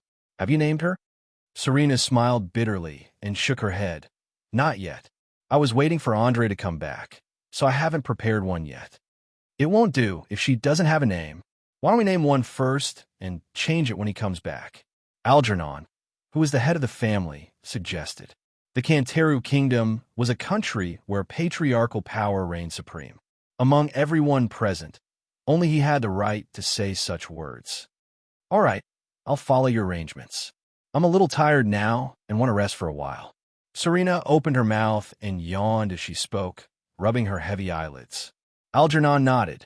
Thank you for your hard work. Have a good rest and leave the rest to us. Don't worry, even if the orcs invade en masse, I'll be able to help you hold them off.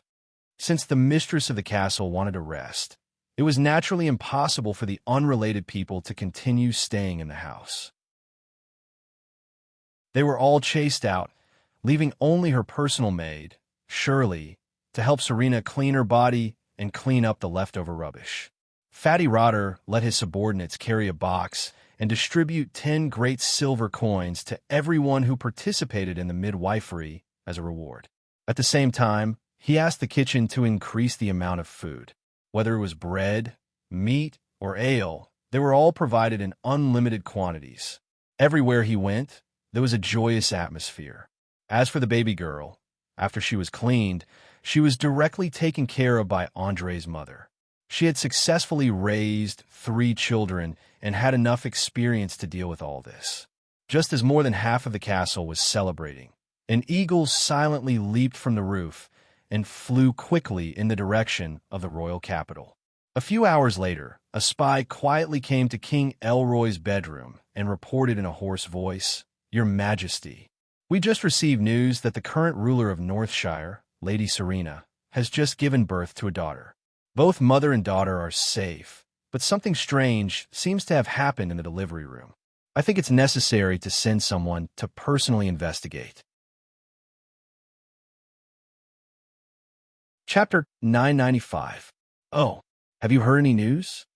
Elroy sat up from the bed and asked through the gauze curtain. As a king who worked hard for his country, no matter when, where, or what he was doing, once he heard any important news, he would immediately deal with it, even if he was being intimate with a woman.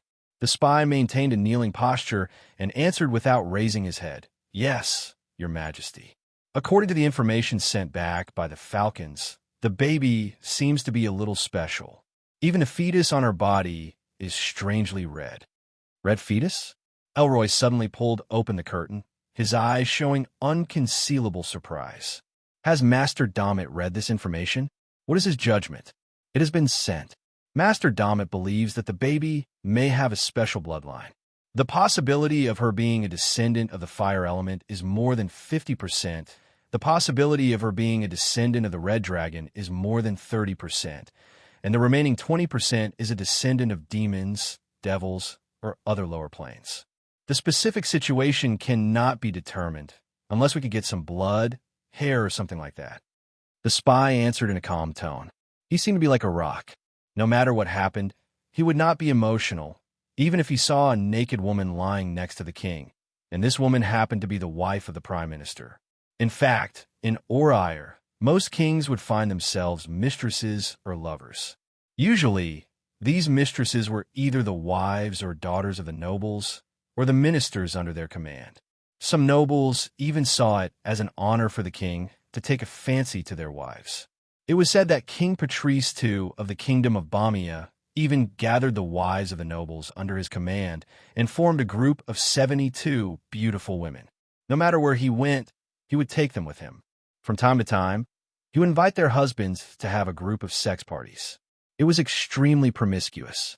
Elroy had less than 10 mistresses at the moment, which was nothing compared to the number of mistresses he had. The king walked back and forth barefoot, as if he was thinking about something. After a full 3 minutes, he stopped and said to himself in a very playful tone, "Interesting, this is really interesting. I didn't expect that the chess piece that I set up without a doubt would have such a wonderful change now." Seeing that the king's mind was beginning to wander again, the spy hurriedly reminded him, "Your Majesty, our people are ready to go. You'd better make a decision quickly. It just so happens that we are going to declare war on the Bormia Kingdom next year.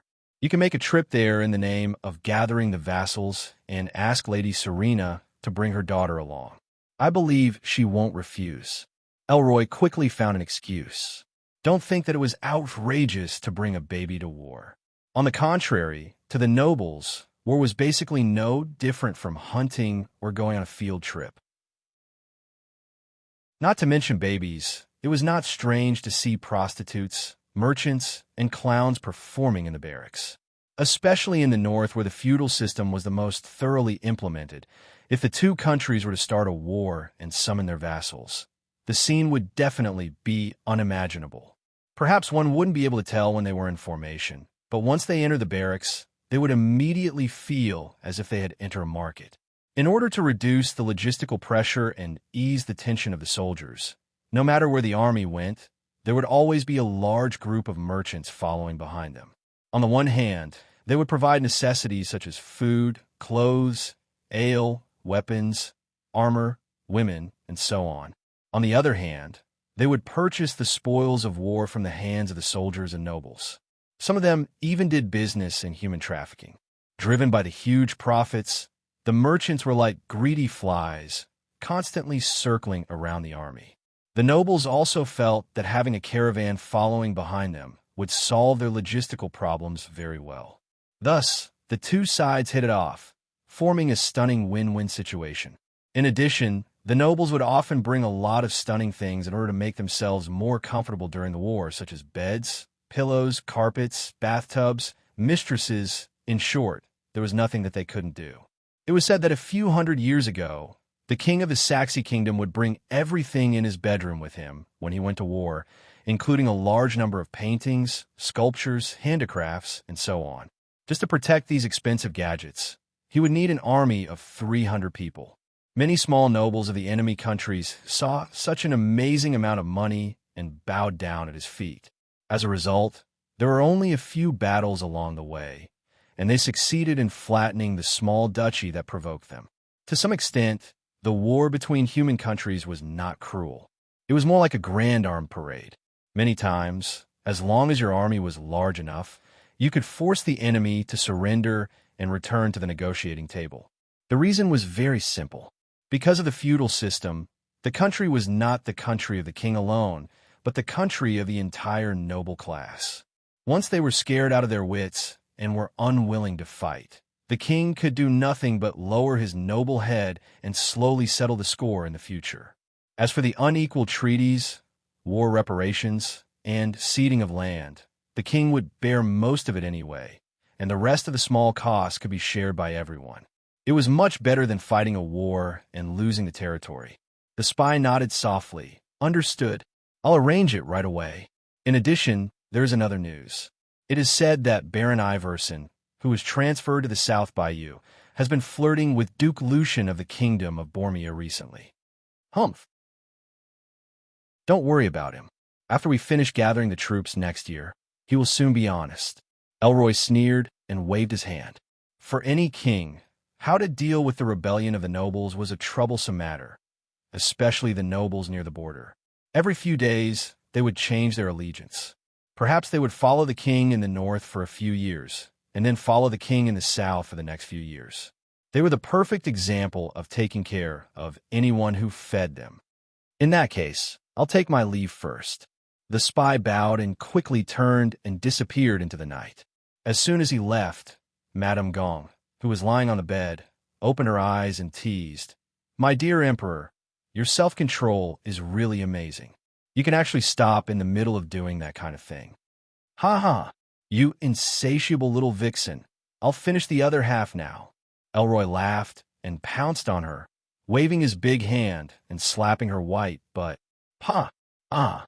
The lady couldn't help but cry out, her eyes flashing with high lust. Instead of dodging, she raised her but high, accompanied by a frightened sound. After a while, a high-pitched moan came from the king's bedroom. Chapter 996. Andre didn't know that thousands of miles away, he already had a daughter who was related to him by blood. He also didn't know that a drastic change was brewing in the north. After another round of passion, Andre gently stroked his lover's smooth back and teased, "My dear, are you planning to squeeze me dry?" "No, I just cherish every minute that I spend with you," Elsa said in exhaustion. After more than an hour of fierce battle, her physical strength had long been exhausted, and even her voice was a little hoarse. "Can you tell me what you're worried about?" Andre asked as he kissed the young widow's forehead. As a sensitive person, he could sense that the woman in his arms was in a state of severe insecurity, as if she was always in a state of constant fear. Elsa stroked her golden hair and replied with a bitter smile, "I'm a woman who lost her husband and son, a woman who lost everything she relied on. I have no career, no property, and no money. I only have a daughter who is destined to marry someone. I've been thinking, what if one day I'm old and can't attract you anymore? Will I lie in that broken house and die alone, and no one will even know that my body is rotting and smelly? Hee, you're thinking too much. How can I be tired of such a charming woman like you? But just in case, I'll give you some insurance. In 2 days, I'll take over some of the spoils of war, including land and manors. You can choose one of the manors as your property. That way, you won't have nothing." With that, Andre cupped his lover's face and stared into her charming blue eyes. After all, value was different in everyone's eyes. Perhaps in the eyes of a billionaire, it would be a huge profit if he could exchange 10 million for a sincere love. But in the eyes of a beggar, no matter how beautiful love was, it was not as important as a sumptuous meal. For the current Andre, money, land, and status were all no longer important, because he had already set his sights on a more distant place, which was a universe that even the gods couldn't understand. Manor? For me? Really? Elsa's eyes widened, revealing an expression of disbelief. One had to know that even the smallest manor was worth at least hundreds of thousands of gold coins with the current prices in Lincoln City, and one might not even be able to buy it even if they wanted to. Almost all the manor owners were nobles, and the remaining 10% belonged to wealthy merchants who were also in the upper class. If one's status wasn't high enough, they wouldn't be able to find a buyer even if they had the money. Chapter 997. Due to the excessive focus on defense at the expense of lighting, the castle at night always gave off a gloomy and terrifying feeling. Especially the hall on the first floor. It was empty, with only a few dim oil lamps providing a little light. When the wind blew through the narrow windows above, all the flames flickered constantly. Many servants would rather take the long way around the kitchen than pass through here. Sander was now in the empty hall, sitting on a hardwood chair with an expressionless face. His body, face, and armor were covered in dust and blood, as if he had just been robbed. His eyes were filled with anxiety. As a priest who had lost his faith, he was in a state of anxiety, and even the slightest movement would cause him to stand up in fright. One must know that the god of tyranny, Golden, was not a kind god, but an evil god through and through. Since he was an evil god, he naturally would not treat a priest who had betrayed him well. Not to mention whether he would be hunted down by the church. Just the constant pain in his head made Sander feel like he was sitting on pins and needles. He wanted to regain his power at all times. Otherwise, he would not have rushed here alone in the middle of the night after hearing Andre's words, fearing that he would miss this opportunity. Just as he began to feel suspicious, he suddenly heard footsteps approaching from the stairs leading to the second floor. Not long after, a figure slowly walked out of the darkness. Sander, who was already impatient, immediately jumped up, knelt on one knee, and asked in an impatient tone, "Honorable Flaming Duke, I came here before midnight, according to your orders. Please tell me, how can I regain my faith?" Looking at this man in his 30s with a resolute expression, Andre smiled contemptuously. He walked to the chair, sat down, and gently tapped the table. His eyes were always looking at Sander, and after a full minute, he let out a sneer. "Oomph. You know what? Your current attitude reminds me of a word. First arrogant, then deferential. Judging by your habits and character, you should be a complete villain. But it doesn't matter. In fact, I don't care about your character at all, and I don't care what you're thinking. As long as I can use you, it's fine. That's right, I have a way to restore your priestly powers, but I also have a way to restore your faith. But you have to understand that nothing in this world is free. If you want to get something, you have to pay the corresponding price. Now tell me, what can you offer?" As soon as the last word was uttered, Sander immediately felt a terrifying force locking onto him. Any slight movement would cause him to suffer the fiercest attack. In just a few seconds, his entire back was soaked in sweat, and his forehead was covered with countless beads of sweat. He wanted to say something several times, but in the end, he swallowed his words. This was because he knew that he only had one chance to answer. If the conditions he offered were not satisfactory, then he would not be able to walk out of the castle today. Of course, so what if he walked out? In the end, he would still be hunted down by countless assassins and bounty hunters. It might take a few months, or it might take a few years. One day, he would have nowhere to run and become a lifeless corpse. Even his head would be cut off as a token to collect the bounty.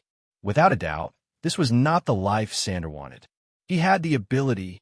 He had some tricks up his sleeve. He was knowledgeable. He had an ambition that would never be satisfied. He longed to obtain higher power and status. In the process of learning in the Church of the God of Tyranny, he had fully understood that might was the essence of truth. After pondering for more than 10 minutes, he mustered up his courage and tore off the dirty armor on his upper body. Following that, he tore off his clothes, revealing his hairy chest. He shouted loudly, "I am willing to give up everything. My heart, my thoughts, my life. As long as you can help me regain my strength. Give me power. I would rather be a loyal hound by your side." Perhaps because the voice was too loud, the Krarhound pup sleeping in the corner of the hall woke up and whimpered. Following the smell, it quickly stumbled to its master's side to seek protection. Andre hugged the pup in his arms and stroked its furry head. He smiled and nodded. "Very good. I admire your attitude, and I admire your ambition even more. As the Fire Elemental Prince, the only spokesperson of Aesop Desir in the material world, I now bestow upon you his power. Now pray, swear on your life, your thoughts, and your soul." After saying this, he raised his hand and poked at Sander's heart. Asterisk boom. Asterisk, a dark blue flame instantly entered the skin and detonated Sander's heart. The ambitious priest only felt a sharp pain, and his whole body began to burn. The severe burn made him unable to help but lie on the ground and howl in pain. What was even more surprising was that he did not die, and still had the strength to make a sound. However, priests were different from ordinary people in that they could sense things that the naked eye could not see. For example, Sander could sense a power surging like the sea from the flames. He did not hesitate and immediately raised his hands high, chanting loudly in an incomparably fanatical tone. "Great Aesop Desir, you are the most powerful prince of the fire elemental world. You are the ruler of the endless sea of fire. You control the power of anger. Your anger is enough to destroy everything. I am your most lowly servant. I am willing to give up everything for you. Use my life to spread your name. Let all mortals tremble in fear before your supreme power." With these flattering words, the flames on Sander's body began to shrink slowly, shrinking to the position of his heart and slowly condensing into a solid body.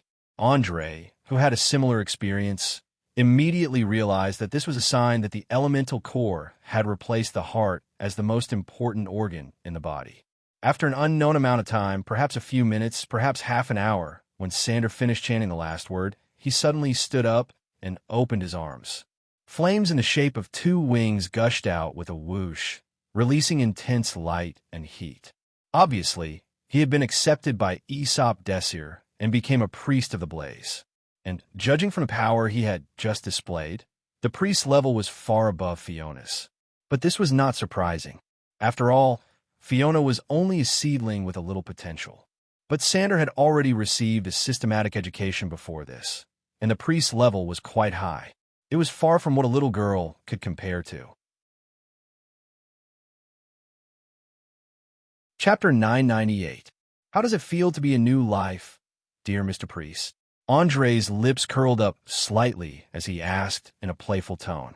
Sandel closed his eyes and felt the transformation from a purebred human to a semi-elemental creature. He quickly replied with a smile. Great. As you just described, this is a new life. This is the generosity of the great Lord of Raging Flames. Compared to the stingy, petty, and greedy god of tyranny, he is as selfless as the sun and as loving as a mother. Although Andre already knew that more than 80% of priests would flatter the object of their faith, he still couldn't help but want to laugh after hearing it with his own ears. But considering that he was also a chosen of Aser Desir, he held back at the last moment and nodded gently. Not bad. It seems that you have adapted very well. I really don't know if I should praise you for being a natural priest or for your cockroach-like adaptability. Either way, it is an affirmation of my ability. I gladly accept it. Sandel placed one hand on his chest and bowed deeply. After becoming a priest, he could clearly feel the powerful power of Aser Desir in Andre's body, so he was particularly respectful. According to the general rules of Arrare's clergy, the status of the chosen would always be above that of all priests. Tell me, what are your plans after regaining your faith? Seeing that Sandel was so humble, Andre didn't want to force him too much and directly asked the most important question. After all, from the moment he became a priest of the Fire Elemental Prince, Sandel had joined Andre's camp, and there was almost no possibility of him betraying. Because his heart had been completely replaced by the elemental core, once he angered Aser Desir, he would lose not only his priest level, but also his life. As soon as he mentioned his plans, Sandel quickly put on a fanatical look and said loudly, Of course, it's to spread destruction and death. Let the mortals see the power of the Lord of Raging Flames. Let them learn to fear, learn to obey. Where? Where do you plan to spread death and destruction? Andre saw through Sandel's little trick at a glance and asked with a playful face.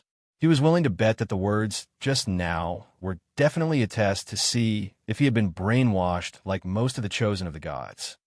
Can't I go to Linton City? Sandel asked knowingly and blinked. Hearing this, Andre couldn't help but laugh loudly. Ha ha, I have to say, you are really brave. Do you know how many dangerous people there are in Linton City? You actually dare to spread destruction and death and destruction in this city. Don't tell me you're tired of living. One had to know that in Linton City, there were at least a dozen experts whose names could be called out. They were Transmutation Mage Boris, the Moon Elf Swordsman Ergen, the Undead King Absalom Blackburn's disciple Loriton, the Orc Warrior Keys, one of the top 3 knights in Linton City's Knight Regiment, and a senior member of the Mage Association who was at least level 10. Any one of these people could easily kill Andre 10 times over. Andre really didn't know how he had the courage to cause destruction in such a terrifying city. He reckoned that he would be crushed to pieces before he even started. You seem to know a lot of secrets? Sandel wasn't an idiot. He quickly realized that he seemed to have overlooked something and cautiously probed. I didn't know a lot, but I don't intend to say it. You just have to remember not to touch Linton City, or even I won't be able to protect your life. Do you understand? Andre stood up and gently put the sleeping paparazzo back to his original place. Seeing that he couldn't get any useful information, Sandel sighed helplessly. Sigh. Then where do you think I should go? The Lord of Raging Flames gave me a mission. If I can't make enough mortals fear me within a year, I'll be demoted. Haha, this isn't good news, is it? Finding that someone was as unlucky as him, Andre spread his hands in schadenfreude. Although Aesop Desser was absolutely generous when he bestowed power, he also had a lot of requirements, especially when he wanted to destroy cities and towns. It was simply insane to the extreme, but there was no other way. As long as you were unwilling to give up this power, you had to grit your teeth and complete it. It's not just bad news, it's completely terrible. For For the sake of the Lord of Raging Flames, please show me the way. Sandel begged bitterly. After thinking for a few seconds, Andre smiled and suggested, "How about this? The inland lords in the north have been acting strangely recently. They seem to have formed a secret alliance. I just sent 2 of my men to investigate. You can go there and spread destruction and death." Inland? Sandel seemed to have thought of something and nodded thoughtfully. "Sounds feasible. I can use the identity of a priest to sneak in and incite riots with the power of divine spells. I believe it will be very lively when the time comes. No, to be exact, it's already very lively now, and it will be even more lively in the future. Go ahead and do it. I'll give you a certain amount of support, such as providing funds, weapons, and armor. Just don't expose your identity.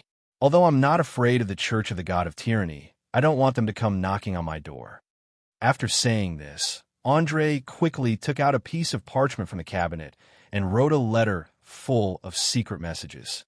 He stamped it and handed it to the priest, then turned and walked upstairs. For him, his subordinate Sandel was just to break the game.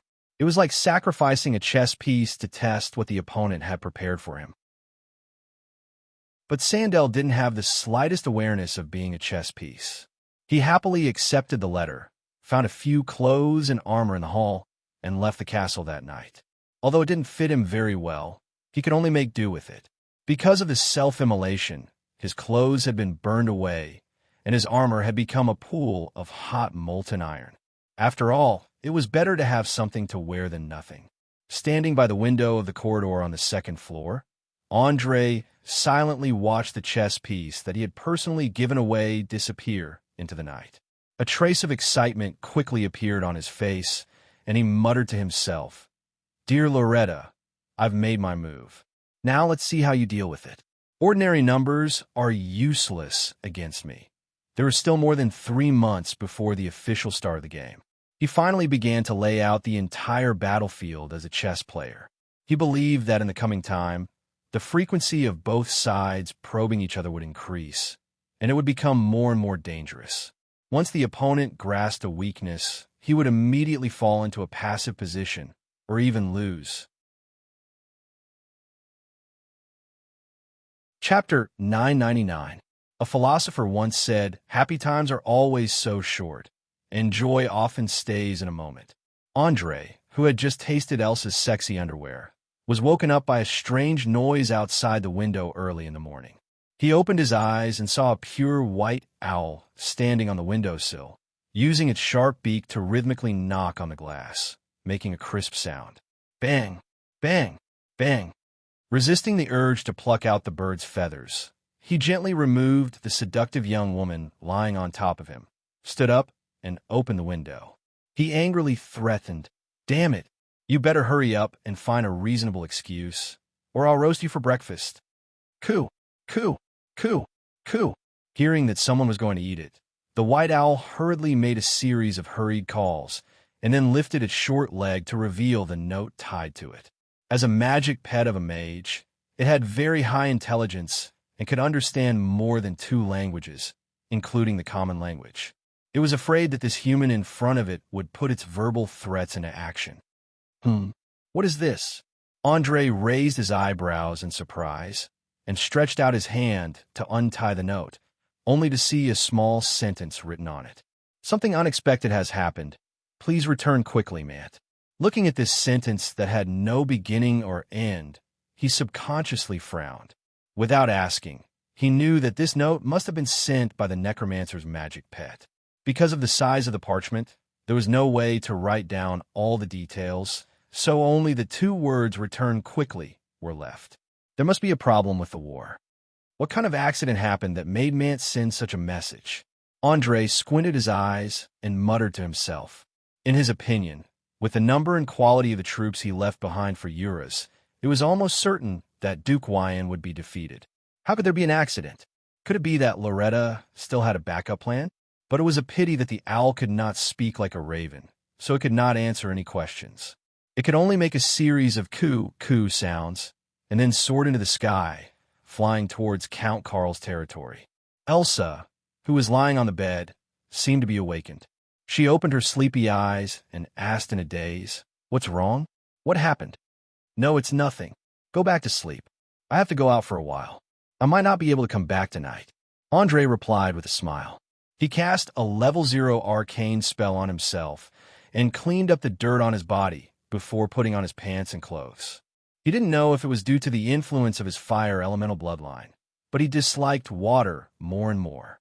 Especially when his whole body was soaked in water when he was bathing, he would feel an inexplicable irritation and disgust. Not coming back? Could it be that the battle at the front is not going well? Elsa rubbed her eyes and hurriedly sat up with a trace of fear on her face. Andre shook his head and explained, "I'm not sure. According to the comparison of strength, there shouldn't be any big problems. Maybe it was just an accident. Anyway, I'll go and take a look. Also, say sorry to Beverly for me. Today's magic application class has been canceled." Perhaps affected by Andre's relaxed tone, Elsa's heart was soon put at ease. She pursed her lips and teased, "You'd better tell Beverly's class yourself. I don't want to annoy this naughty little demon. You know, she has been looking forward to your class for months. Now that it's canceled, who knows what she will do. Don't forget, I'm just an ordinary woman. I can't deal with a mage apprentice." Okay, I'll explain it to you when I come back." Andre put on a pair of boots with a bitter smile on his face. To be honest, he was not a qualified teacher at all. Ever since he took the little girl in, he had only taught her a few classes. Most of the time, he was in the state of letting her learn by herself. Of course, in terms of knowledge and materials, he was quite generous. He provided a lot of related professional books and a large number of spells. Seeing her young and handsome lover talking to her in the tone of a husband and wife, Elsa suddenly had a feeling of being surrounded by happiness. She hugged Andre's waist tightly from behind, feeling his slightly broad and strong back. After a full half-minute, she whispered, "Be careful. Don't worry, I'm the Flaming Duke, immortal in flames. A few inland nobles won't be a threat to me." However, Andre was never the kind of person who would delay his work because of women. After a few minutes of lingering, he stood up and opened a spell book to prepare for today's magic. It didn't take long for him to finish his preparations. After chanting an incantation, he disappeared from where he stood. With the help of Mant's secret imprint, he used only 1 second to make the positioning. He forced his way through the crack between the planes and appeared in the hall of the castle. "Who's there? Don't move. If you move again, I promise you'll become a porcupine." Before Andre could recover from the dizziness caused by the teleportation spell, he immediately heard a scolding in his ear. He shook his head hard and suddenly found that he was surrounded by strangers. Among them were a few soldiers with crossbows, their expressions extremely nervous. "Where's this? Where's Mant?" Andre was not the least bit intimidated by this small scene and directly asked. It was obvious that there was a slight error in his teleportation spell. However, from the faces of these armored soldiers and knights, it could be seen that they were not too far away from their destination. In fact, before one could learn the rank 7 spell precise teleportation, all teleportation spells could not avoid such a problem. This was also why many mages would rather walk, ride a horse, or take a boat than use teleportation. It was too easy for accidents to happen. Just as one of the soldiers was about to say something, a familiar shout came from the corridor. "Stop! All of you stop! Ignorant fools! Do you know who he is? Put away your weapons. Immediately! Immediately! Otherwise, I'll skin you alive."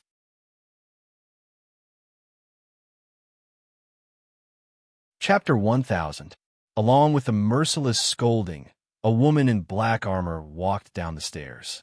She was none other than the Dark Guardian, Yvette. Andre didn't know if it was an illusion, but he suddenly felt that she was different from 2 days ago. The aura of death and resentment around her was so dense that it almost solidified. He didn't know how many people she had killed to reach such a level.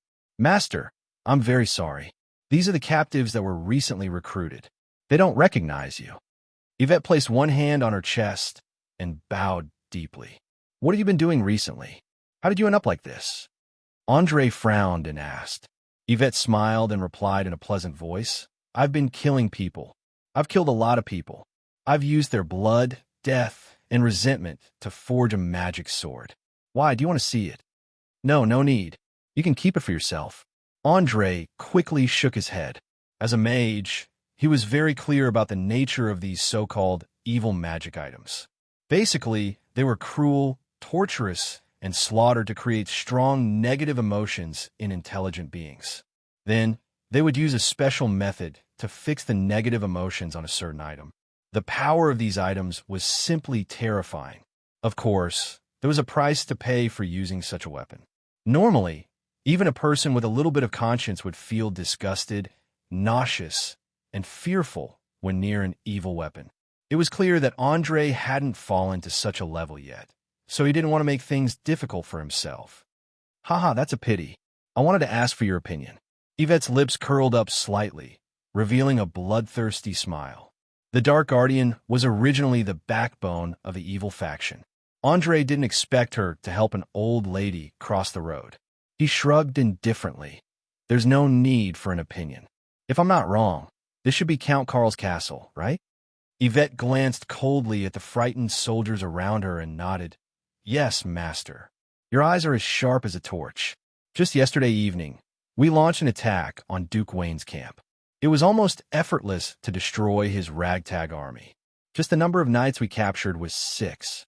There was also a lousy mage who came out of nowhere.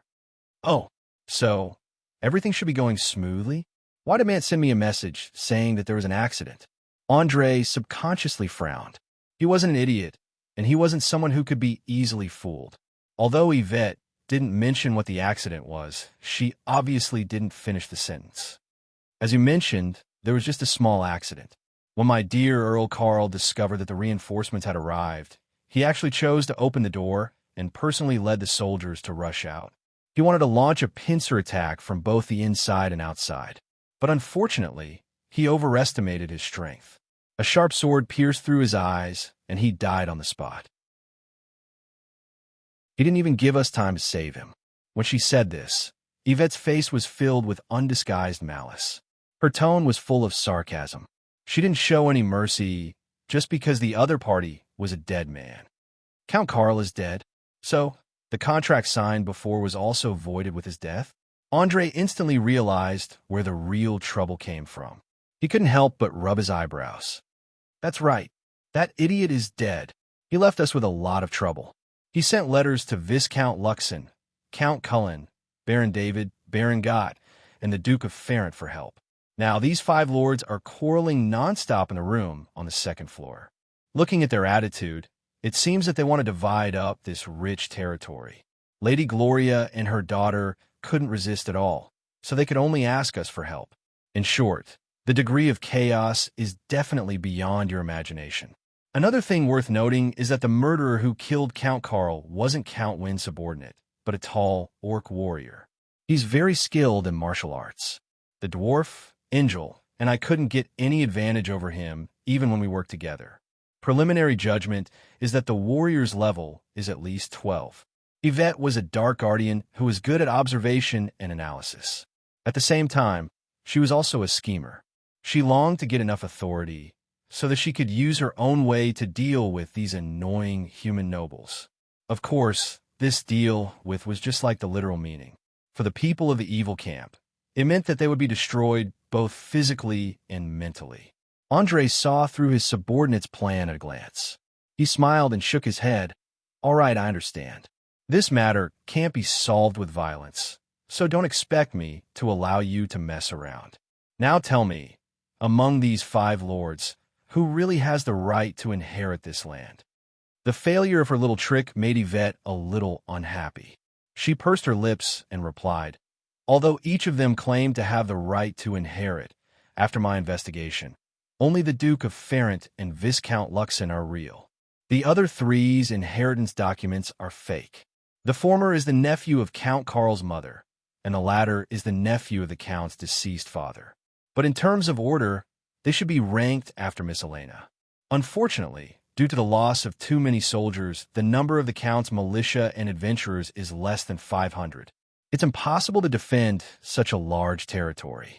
In addition, without your authorization, Eurus doesn't dare to participate in this complicated political struggle. So they're ganging up to bully a widow and an orphan. These inland nobles' table manners are really ugly. After understanding the situation, Andre immediately sneered, his eyes revealing undisguised contempt. When it came to the issue of inheritance, there was a fundamental difference between the north and south of Orire. For a very thorough feudal system like the Canteru kingdom, women had no way to inherit the territory.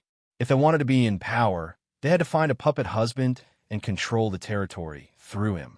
However, the South was different. Here, women didn't need to be the vassals of men. As long as they had outstanding political skills, they could also walk to the front and gain control of the territory. To put it bluntly, the fight for inheritance had always been about who had the bigger fist. Andre dared to guarantee that all the lords in the castle added together wouldn't be as powerful as his fist. So, whoever he supported would become the owner of this land. As for those who didn't agree with him, he would directly beat them until they were convinced. If the first time wasn't enough, then the second time. If the second time wasn't enough, then the third time.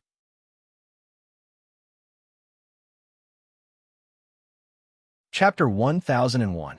In the guest room on the second floor of the castle, the argument was still going on. What? You want the land beside the river valley? Absolutely not. That's right next to my territory. It should belong to me. Baron Gott, who had a head full of thick hair, slammed the table hard. He was so angry that he looked like a mad lion.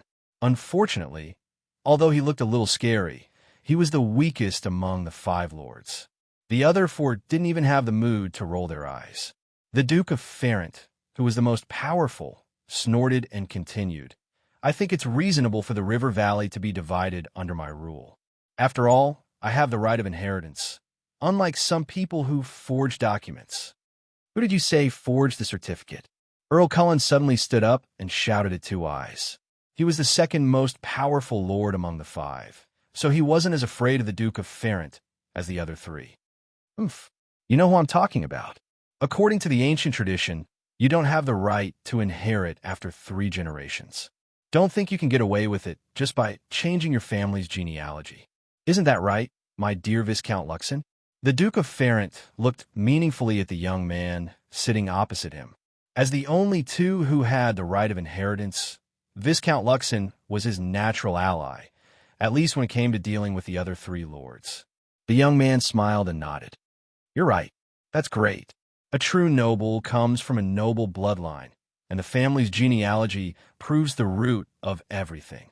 I can't imagine a noble who can change his own family's genealogy at will. Maybe his birth is fake.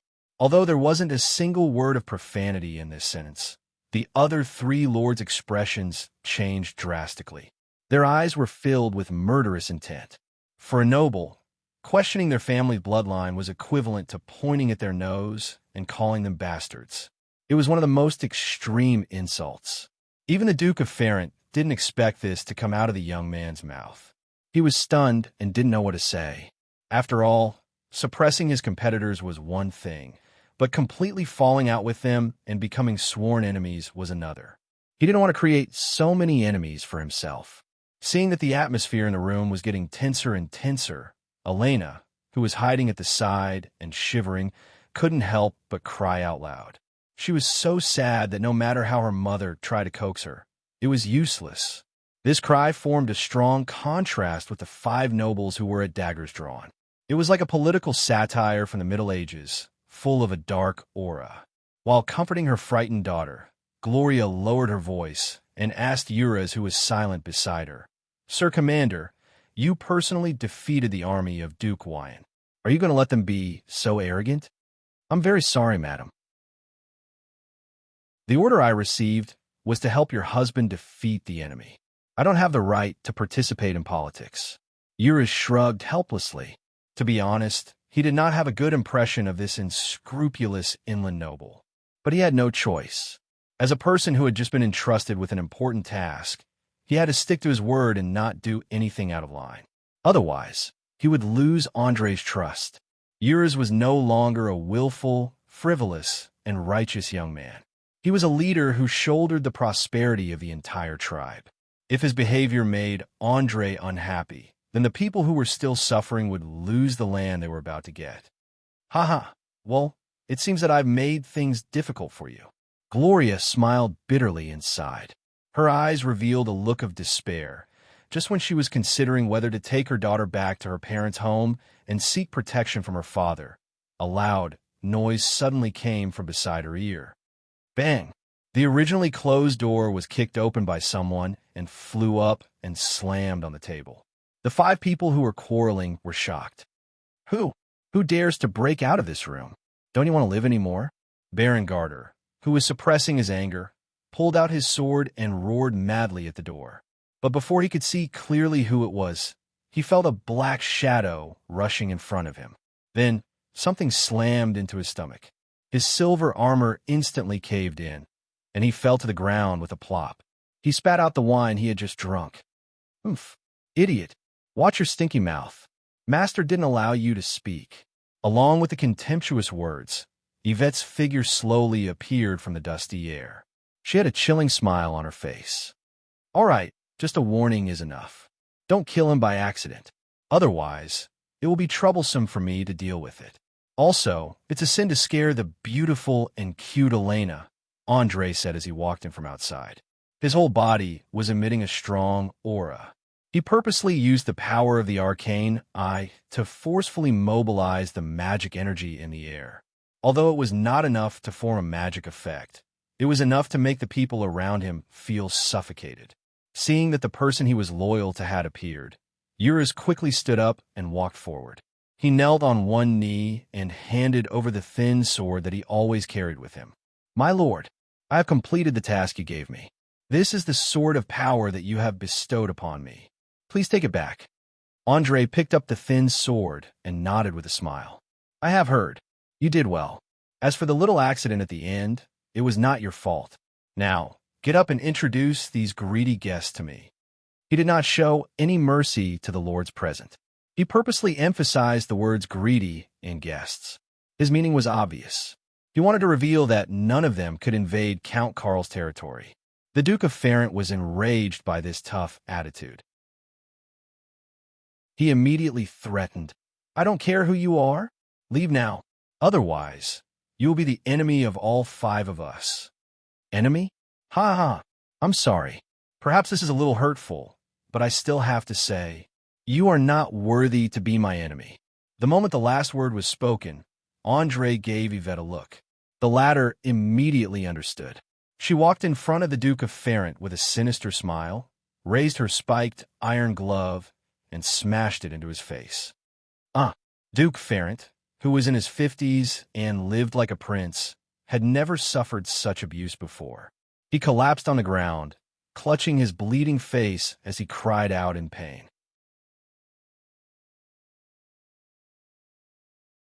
Chapter 1002. I told you not to speak without my master's permission. I didn't expect you to forget it so quickly. Don't worry, I'll be happy to remind you when you forget. Just that it hurts a little. Yvette shook off the bloodstains on her gloves, her tone full of sarcasm and contempt. Silence. The nobles who were arguing a few seconds ago all shut their mouths, including the 2 who were lying on the ground. They were not idiots. They knew when to take a hard stance and when to compromise, especially when there were no knights around to protect them. Seeing that everyone had quieted down, Andre nodded in satisfaction. Very good. If you cooperate early, you won't have to suffer. In order to improve our understanding, let me introduce myself. My name is Andre, a noble of Linton City. I'm also a senior member of Linton City's Mage Association and the successor appointed by the current president, Archmage Boris. Tuarith Valley and the Land of Brilliance are my sphere of influence. I'm here today for only one purpose, and that is to ensure that my ally, Count Karl's only child, Elena, can inherit her father's legacy. No matter who tries to divide this territory, it's the same as declaring war on me. I believe that you've all seen my army. If anyone thinks that they can defeat them, I'll be more than happy to let them tell you how foolish that is. Of course, if everyone is willing to cooperate, I can also point out a way for you. For example, Duke Wayne has just lost all his troops. His rich territory is extremely empty. If anyone wants to take a bite out of it, they'll definitely be able to tear the most delicious meat out of it. It's up to you whether you want to choose an enemy that's easier to defeat or take the risk of being my enemy and bully the orphans and widows. I've finished my words. You can now express your opinions to your heart's content. Silence. Every nobleman lowered their head to digest the information revealed in the words. As a leader with flexible political skills, Andre did not blindly oppress them. Instead, he threw out a piece of delicious food for everyone to fight over. After all, Duke Wayne's territory, whether it was the size or the degree of wealth, was far greater than Count Carl's. Even if they couldn't conquer it, they would still benefit from it. Count Cullen pondered for a moment and was the first to ask, "How can you guarantee that these words are true? How can you guarantee that you won't stab us in the back when we start a war against Duke Wayne?" It's very simple.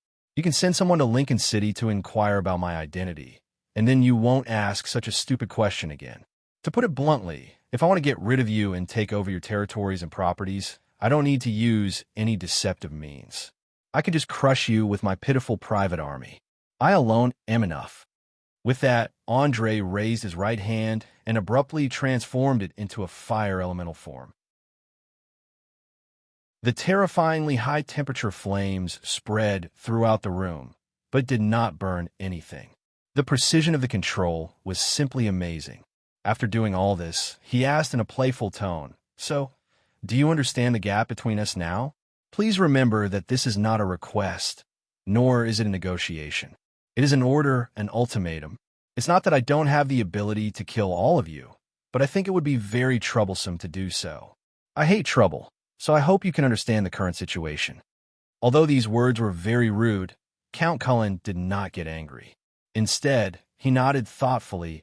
"All right, I understand what you mean, but I need a few days to think about it." "No problem. My promise is valid for a week, but after a week, I will treat anyone who does not reply as an enemy. Please take care of yourselves." With that, Andre raised his hand and made a gesture to send the guests off. The five lords did not say anything and immediately left in a single file, disappearing at the end of the corridor. As soon as they left, Gloria quickly rushed over and offered a grateful hug and a passionate kiss. "Thank you. You really appeared at the right time. In a few minutes, they will have finished dividing my husband's territory. At that time, Elena will most likely get nothing."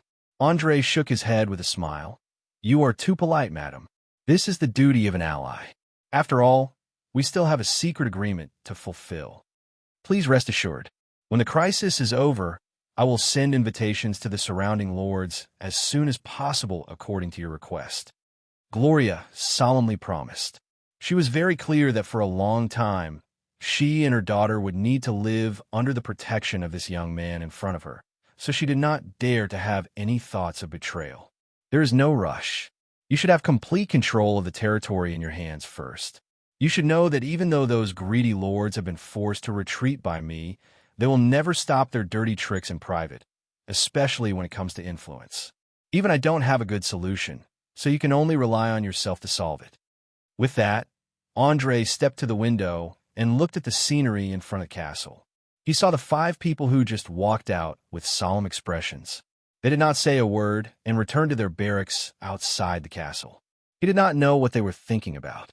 However, one thing was certain. The two fellows who were treated violently must be full of resentment in their hearts. It was not surprising that they would do something out of line.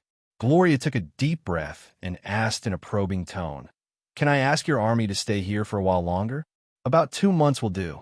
I need some time to recruit and train soldiers." "Yes, I will let Yvette and her subordinates stay outside the castle. If you have any special requests, you can communicate with her directly." Andre did not turn his head and pointed to the dark knight standing next to him. The latter was obviously very happy to accept such a task. The corners of his mouth curled up slightly, and he bowed slightly. "It's my honor. If anyone dares to cause trouble, I don't mind letting them see what a cold and cruel suppression is." Hearing this, Gloria instantly shivered. She had seen with her own eyes how Yvette cruelly killed captives, tortured those who were alive, and finally turned them into mindless beasts. To some extent, she was far more afraid of Yvette than those greedy inland nobles. However, in order for her daughter to smoothly take over the territory when she grew up, she endured it and forced out a smile. I am relieved to have you and your army to protect me. Andre clearly saw the fear in the young lady's eyes, but he did not say anything and only smiled meaningfully. Sometimes it was not a bad thing to keep your allies in awe and fear. Chapter 1003. Andre never liked to procrastinate. After attending Count Karl's funeral, he returned to the Two-Ways Valley and left the miscellaneous items to his subordinates to deal with. He calmed himself down to digest the magical knowledge and techniques he had obtained during this period of time. He also taught his apprentices at the same time. His days were both leisurely and fulfilling. However, as the saying went, the time of relaxation was always extremely short. After only half a month, the undead king, Absalom Blackburn, broke the peace. We have found a way to transform the mastermind. Now, it is my honor to invite you to witness this moment of miracle. After the Lich teleported to Andre's private room, he went straight to the point. He did not even have the mood to care about the servant beside him, who was dumbfounded. He pulled Andre, who had yet to react, and directly activated a teleportation spell and disappeared on the spot. Accompanied by a strong wave of dizziness, Andre only felt that his body was being squashed, passing through a layer of mysterious substance that was like a transparent film. Then, he staggered and jumped out of the space crevice, almost falling to the ground. Just as he was about to ask, a man in a luxurious dark red robe walked over directly. He opened his arms and greeted with a smile. "My dear old friend, is this the owner of the Arcane Eye?" "That's right, Walter. Don't you feel that he is different?" The undead king replied with a smile. Of course I feel it. It is just as the prophecy has revealed.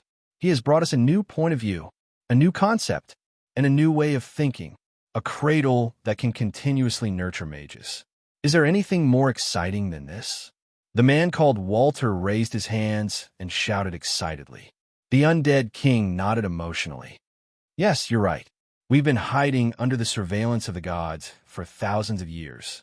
It's time to open the door to a new world and let them crawl and tremble under the power of arcane magic." Feeling the terrifying magical energy surrounding the middle-aged man called Walter, Andre instantly realized that he was also a survivor of the ancient magic civilization who could stand shoulder to shoulder with the Lich. He was a true legendary mage. He did not dare to be negligent. He hurriedly placed one hand on his chest and bowed. "It is an honor to meet you, Master." Walter smiled and bowed back. "No, I should say that I'm the honored one, the prophet. You have to know that many of us have developed a strong interest in you, and some of us even desire to hear the wonderful ideas in your head. If it weren't for the fear of affecting your growth, many of the counselors wouldn't have been able to resist the urge to invite you." All right, cut the crap. Let's go in and start the ceremony. I can't wait to see the miracle of this necromancy spell." The undead king impatiently waved his hand and quickly walked toward the huge, arched building in front of him. Under the powerful drag of the Lich, Andre could only smile apologetically and follow closely behind. Not long after, they saw a huge pool with a diameter of more than 10 meters. The thing floating in the pool was none other than the mastermind formed by the countless brains of the Mind Flayers. This special life form, with powerful psionic powers, seemed to have sensed that it was about to die. It kept releasing waves of powerful psionic attacks, and even the 3-meter-tall adamantine golems were almost flipped over. However, it was a pity that even though the Cortex Prime's power was considered strong, it could not release its psionic powers too far under the combined suppression of several legendary mages. Before it could go beyond a range of 20 meters, it was blocked by an invisible energy field. "This is the mastermind? It looks so majestic." Andre narrowed his eyes and mumbled to himself. Although he had seen similar illustrations in books before, he still could not help but feel the wonder of the creator when compared to this huge human brain that was exposed to the outside. The undead king pointed to the mastermind in the pool and explained, "This is the third mastermind we captured from the underground world. At the same time, it is also the most powerful one. The city it was in had more than 4,000 adult mind flayers, more than 30,000 strong slaves, and we lost more than 50 golems. But it was all worth it. Today, it will become the cornerstone of the rise of the magic civilization." Hearing the Lich's description, Andre could almost imagine how intense the battle was at that time. After all, the golems were born to resist attacks, so there was no need to doubt the toughness of their bodies. Not to mention completely destroying the core. Just breaking the magic coating on the surface would require repeated hammering with heavy weapons. 50 golems, together with enough soldiers, could completely wipe out one or two feudal kingdoms on the surface world. But in the underground world, they were all destroyed after conquering a city of mind flayers. It was no wonder that some people said that the underground world was not on the same level as the surface world.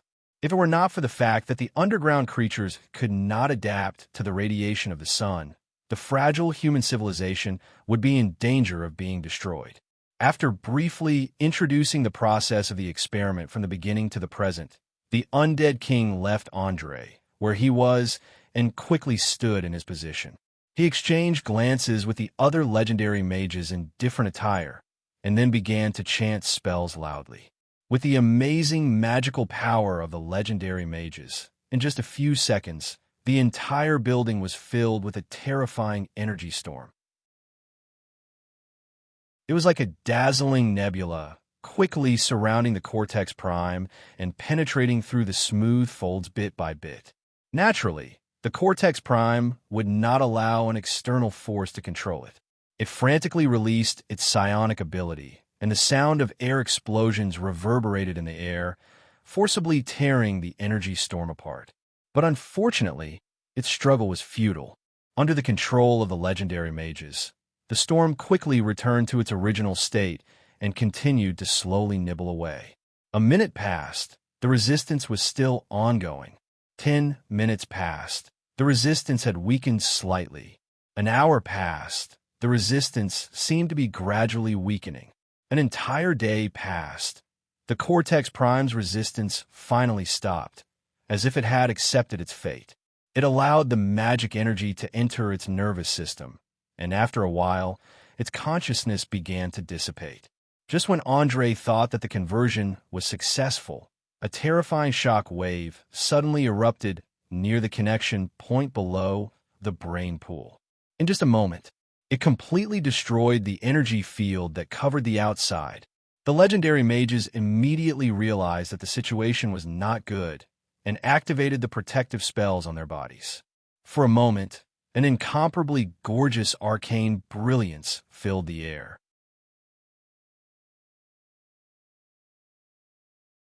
Chapter 1004. Damn it, the situation is getting out of hand. Activate the ultimate defense spell formation immediately.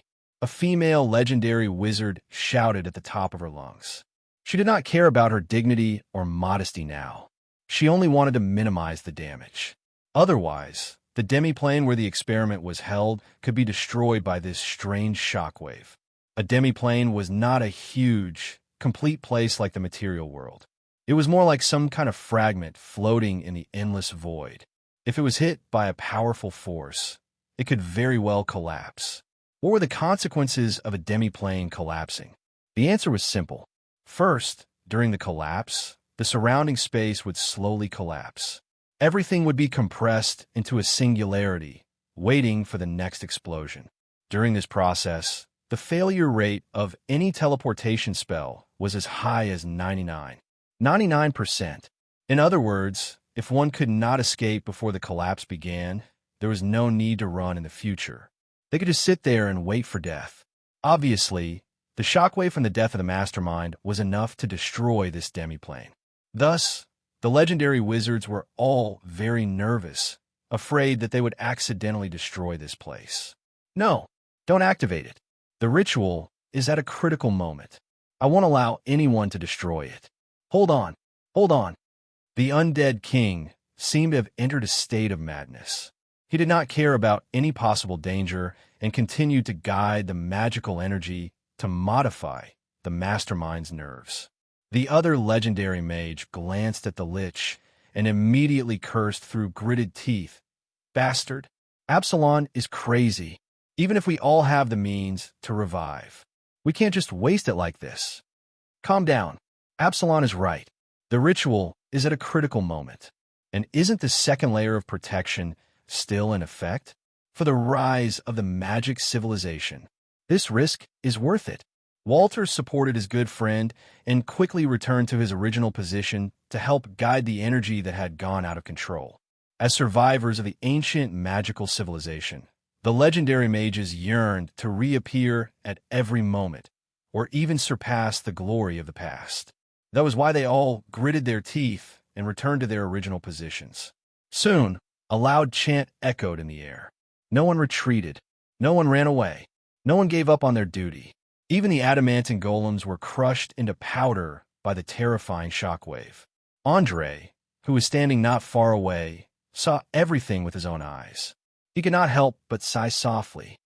Is this the persistence and courage of the legendary wizards? It was truly amazing. No wonder the ancient magic civilization was able to fight against the gods when it was at its peak. According to the records of the Creator, magic is something more advanced than divine power. It is also the only energy in existence that can fight against divine power. Therefore, during the ancient magic civilization, countless legendary mages believed that they would one day be able to reveal the power of the source of magic and use it to create a perfect world. Amos, the Eye of Future, explained in his mind with its metallic voice.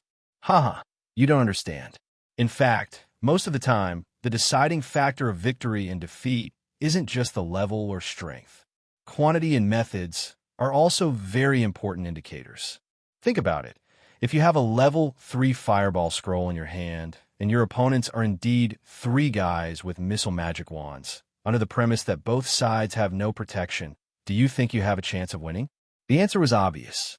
You could only kill 1 enemy at most, and the remaining 2 would use magic missiles to shatter your head. In fact, the ancient magic civilization didn't lack powerhouses. What they lacked more was quantity.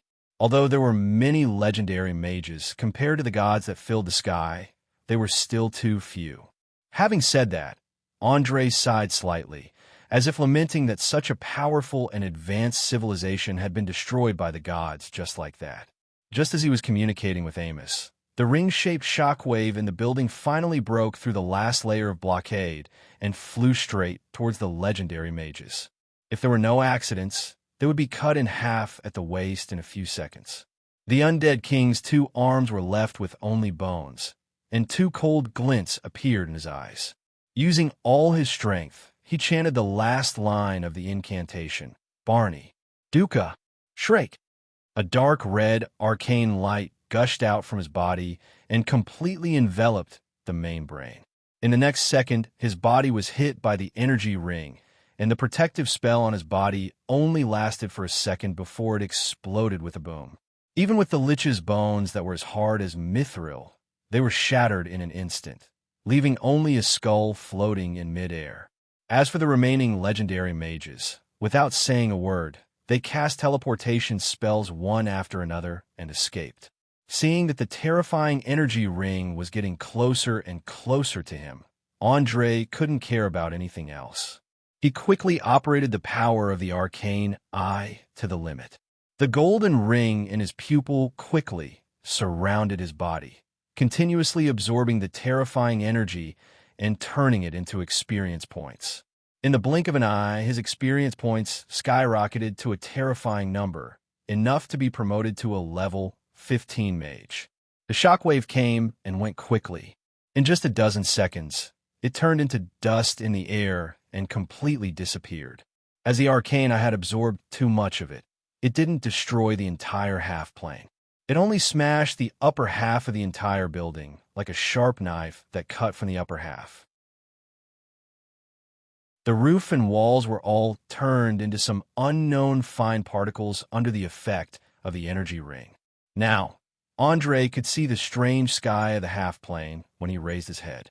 There was no sun, moon, or stars here. There were only dazzling ribbons of multicolored light floating in the endless void. He wasn't in a hurry to raise his mage level. Instead, he stepped in front of the huge main brain and reached out his hand to touch the wrinkled surface covered in mucus. Instantly, a familiar voice echoed in his mind.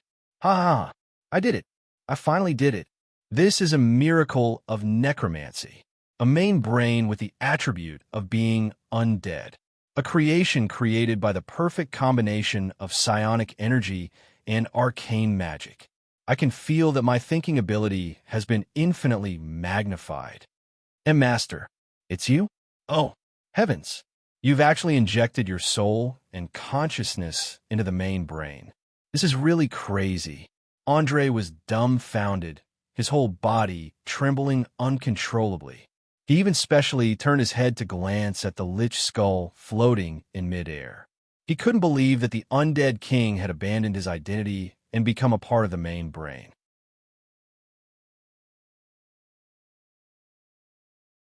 Chapter 1005. Shock, fear, trembling from the bottom of his heart. No wonder some people said that if the ancient magic civilization had not been destroyed by the gods, sooner or later, it would have killed itself. The reason was simple. At that time, the mages' brains were seriously abnormal. They did not care about their own lives. They did not care about the lives of others. They only wanted to explore the unknown world, even if it might bring about devastating consequences. Andre did not dare to imagine that if he were to be with such a group of lunatics, would his brain also become abnormal? One must know that human beings are very easily influenced creatures, especially in a large group. The will of the individual is often subconsciously subservient to the will of the group. There is a famous social psychologist on Earth, Gustave Le Pen, who wrote a book called The Rabble based on this. The point of view in the book was that even if people had their own independent opinions, once they joined a group that was bewitched by the ideology of people's worship, they would become a member of the mob. Like a chemical reaction, they would become a group of crazy and evil people. Moreover, they would be inspired by a sense of historical mission or righteous mission and would not have any consciousness of crime. Obviously, Andre did not want to be like the undead king, who was willing to give up everything to explore the unknown magical realm. So he was instinctively afraid of being in the center of this group of dangerous people who had lost their self-control. As a mastermind that could easily spy on other people's thoughts and souls, Absalom easily sensed the fear of the young man in front of him. He immediately comforted him with a laugh through the power of the mind. "Don't worry, we have no plans to turn you into a mage like us. You are special and unique, so we will not interfere with your growth and decisions. We will only silently guard you and pay attention to your every move. That's all." Andre smiled and shook his head. "No, Master, I'm afraid you don't understand my concerns. In the world I used to live in, there was a saying that the greatest power of a nuclear weapon was placed on a launcher, not fired directly. You should be able to understand the concept of nuclear weapons from my thoughts, right?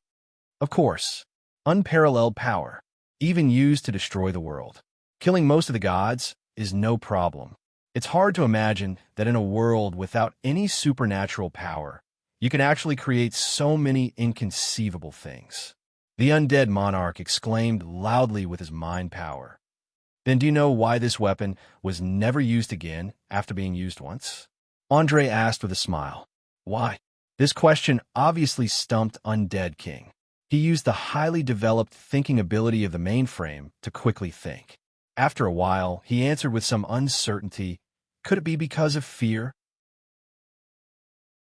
Your world doesn't have any supernatural powers, which means that once this weapon is used in actual combat, not many people will be spared. When civilization is destroyed, everything known as technology will rapidly degenerate, and perhaps the entire human race will be wiped out. Andre nodded. "That's right. It was because of fear. Fear comes from the unknown. It originated from the awe of something powerful and irresistible. Therefore, when a nuclear weapon was placed on a launcher and had not been launched, it would have the greatest deterrent effect on the target. Similarly, I think that overly powerful magic should not be used too many times, especially legendary magic and the divine weapons of the ancient civilization. In addition, the target of your threat was also wrong. It should not be the gods, but the mortals of the material world. As everyone knows, the gods that exist in this universe, most of their power comes from the influence of the material world. They need believers and mortals to agree with their ideas. But what if these mortals abandon them? The answer is simple. They will weaken, fall, and even become the target of countless people's curses, falling from the high position of gods. Imagine, if the ancient magic civilization used powerful legendary magic to announce to the world that any country or town that dared to build a temple and spread faith would be ruthlessly destroyed. Guess what would happen? The legendary mages would not even need to do anything. The panicked civilians would riot, tear the priests of the gods to pieces, and then respectfully send their corpses. The temples of the gods would be destroyed. The foundation of faith would be shaken. The gods, who had lost their influence, would immediately fall into unprecedented panic. Not only would they not dare to attack the magic civilization, but they would also have to humbly beg you to release the restrictions and even sign a series of unequal treaties. As Andre spoke unhurriedly, the legendary mages who had returned to the demiplane gathered to listen to this idea that had never appeared in Oriar before. In fact, the ancient magic civilization was a symbol of human freedom from slavery. So the legendary mages were, to some extent, the guardians of the entire human world. They had never thought of threatening themselves, let alone threatening the gods by slaughtering humans. But Andre was different. He came from Earth and had long been used to the ugly faces of politicians. What these guys were best at was not how to make the lives of ordinary people better, but how to kidnap and bind millions, tens of millions, or even hundreds of millions of people to themselves. Once a war broke out, they would immediately send the innocent people to their deaths, while they hid in a safe place with large amounts of wealth and family, waiting for the results. For example, a certain man who was respectfully called the father of the nation would run to a neighboring country to ask for political asylum every time he launched an armed uprising. He even took the time to sleep with a teenage foreign girl when the soldiers were fighting desperately. Another example was a certain fat man who was born in the 80s who completely put his and his family's interests above the interests of the people. He did not even spare the underage children, and even made them take bullets for him. In Andre's view, with the power of the survivors of the ancient magic civilization, if they wanted to fight the gods head-on, they had to put aside the idea of the so-called guardians of human beings and achieve their goal through terror. After all, because of the barriers set up by the gods themselves, the gods were now unable to send their incarnations and saints. It was difficult for the legendary priests and paladins to kill the legendary mages. They could use this loophole to rebuild a kingdom of their own, instead of hiding in the dark and controlling everything like now. Every legendary mage had a thoughtful expression on their face. There is no need to ask to know that they were tempted, especially an old man with messy hair and eyes that shot out a crazy light. His whole body was releasing a chaotic and evil aura, and he would occasionally laugh creepily.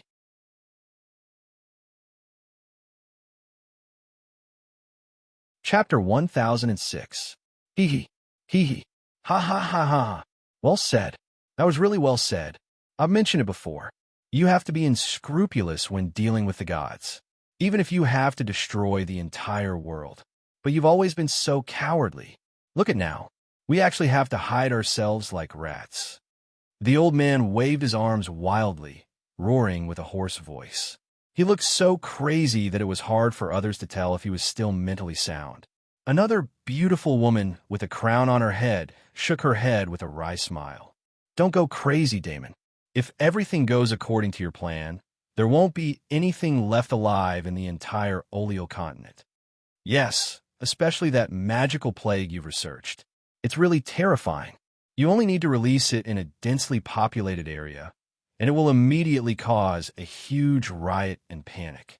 The living will die quickly and then automatically turn into undead.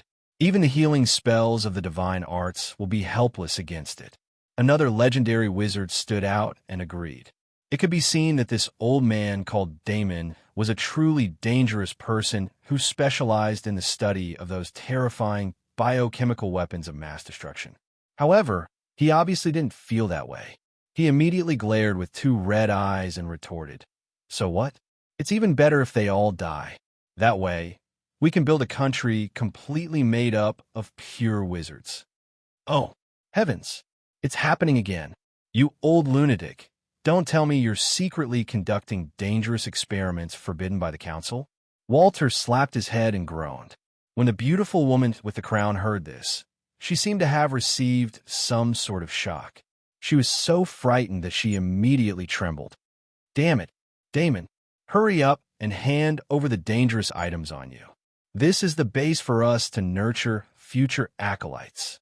I don't want to see it become a land of death where no one can approach." "Ha ha. All right. Since you insist, I won't hand over my research results to you. Instead, I'm going to give it to the owner of the Arcane eye. I believe that this young man will definitely use it in the right place." After saying that, the crazy old man took out a small bottle of green liquid from his multidimensional bag and gently placed it in Andre's hand.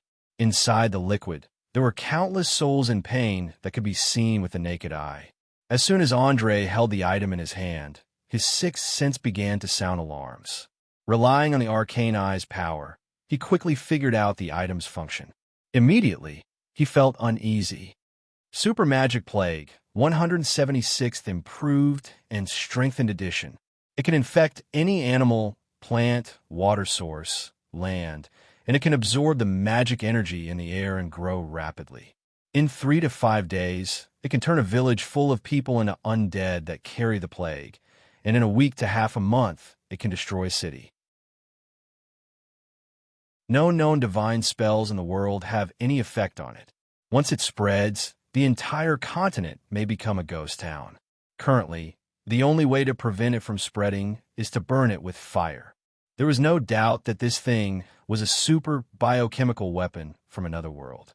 In terms of power, it was miles ahead of the viruses, bacteria, and chemical gases developed on Earth. To a certain extent, it was indeed a weapon of mass destruction that could not be spread, but to really use it, one would need a crazy heart. Andre felt that he could not bear to do it, and hurriedly returned the small bottle. "I'm sorry, Master. This thing is too dangerous. I don't think I have the ability to control it." Damon did not reach out to take it. Instead, he smiled and shook his head.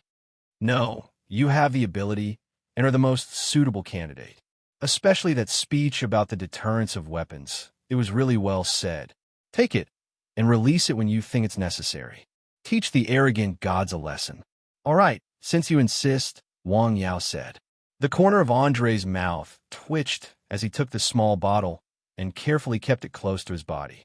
He planned to make a box out of mithril to seal it when he returned, and it would be best if he never had to use it in his life. Seeing that the dangerous item had fallen into the hands of a normal person, every legendary mage present could not help but breathe a sigh of relief. With their power, they did not have to worry about dying even if they were infected by the plague. However, no one wanted to be a moving source of infection, bringing death and fear wherever they went. In the next few hours, the legendary mages began to test the performance of the Cortex Prime, its speed of calculation, logical thinking, and so on. Not long after, they were surprised to find that under the control of the Undying King, this thing was simply like an omniscient and omnipotent monster. No matter what question it was, it could quickly give an answer. More importantly, the Cortex Prime could also split itself into fist-sized cells. It was equivalent to a portable microcomputer. Not only could it store knowledge and answer questions, it could also be carried around in a glass container. Finally, according to conservative estimates, with the Undying King's vast knowledge base and rich experience, it could at least take on 3,000 to 5,000 apprentices at the same time. It had to be said that this was a huge improvement. Many legendary mages were wild with joy. This was because even at the peak of the magic civilization, the number of mages did not exceed 100,000, let alone in this era where magic was extremely declining. It would only take 10 to 20 years for these apprentices to grow into independent spellcasters who could continuously contribute to the rise of the magic civilization. They could even sound the horn to fight back against the gods. As the person who came up with this concept, Andre immediately received praise from countless people and received all kinds of benefits. He received more than 20 magic scrolls alone, all of which were 7th, 8th, and 9th level arcane spells. There was no lack of the long-lost limited wish, finger of death, weather control, time stop, epidemic explosion, and so on. It could be said that with these scrolls, even if they were jointly wanted by the churches of the gods, they would be able to kill their way out. In addition, the Undying King also gave away the Death Meditation Robe, the Great Mage's Staff, 2 Super Storage Rings, the Dragon Skin Belt, and so on that he did not need. At the same time, he also gave away a temporary base, in which there were hundreds of professionals who had been petrified and sealed. Even his remaining skull was no exception. After all, the skull of a lich was the best magical material. With a little processing, it could be used to create legendary equipment. When they parted, he gave a meaningful reminder to Andre to end the little game around Lincoln City as soon as possible, and then go to the north to embrace his own destiny.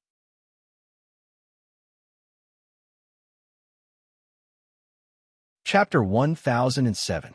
Even though Andre did not really understand what his destiny was, that did not stop him from understanding the importance of this journey, especially the other half of the arcane eye. He had to find it at all costs. With countless doubts and incomprehension, he once again passed through the cracks of the material world and arrived at a dark underground palace from the hidden demiplane. With the help of his dark vision, he quickly discovered the dilapidated statues and murals around him. Clearly, this was one of the temporary bases of the Undying King and the former capital of the ancient Barinta Empire.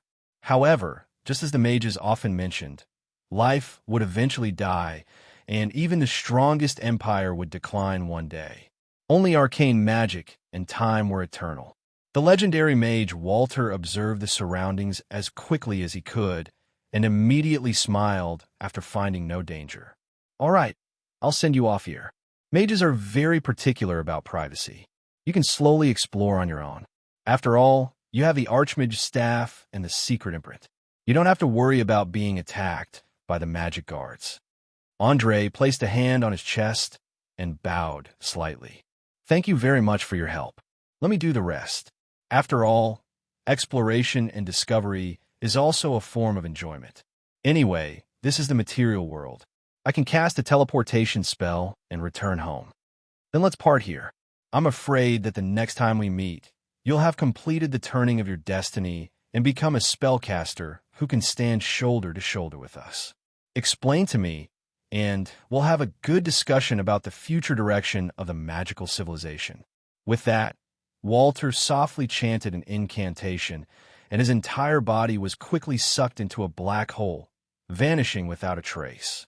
Phew! He's finally gone. Watching them leave, Andre immediately heaved a sigh of relief. Being with these legendary mages who were surrounded by terrifying magical energy all the time was just too stressful. He was like a little lamb in a pride of lions. There was no sense of security at all. Of course, these legendary mages did not have any ill intentions. In fact, they were very friendly. However, lions were lions. No matter how friendly they were, they could not hide their dangerous nature. As someone who liked to leave a backup plan behind no matter what he did, Andre decided that it would be better to stay away from them for the time being before he gained enough power to speak to them as equals. After slightly relaxing his tense nerves, he immediately began to check the magical equipment that he obtained from the Undying King. First was the Archmage's staff. This staff was engraved with runes and magic seals. One end of the staff was wrapped in mithril, while the other end was embedded with a fist-sized emerald. It was a powerful magical weapon with more than 5 permanent spells.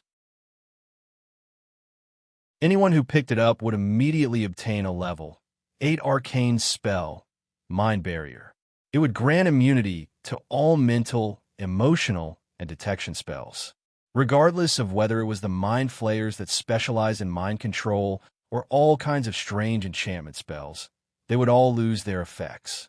Even if they were careless, they would instantly wake up as long as they held the staff. The other 4 permanent attributes of the staff were Rank 3 Arcane Spell, Advanced Mage Armor. Its defensive power was equivalent to a full set of steel armor, and it could not be used at the same time as a Rank 1 Mage Armor. 4th Rank Arcane Spell, Advanced Resistance Increase. Greatly increases the user's resistance to various types of magic. Rank 2 Arcane Spell, Dimensional Leap. Similar to the ability of the Shifting Beast Ring, the user would be able to teleport anywhere within their line of sight without any restrictions. Rank 5 Arcane Spell, Dragon Strength.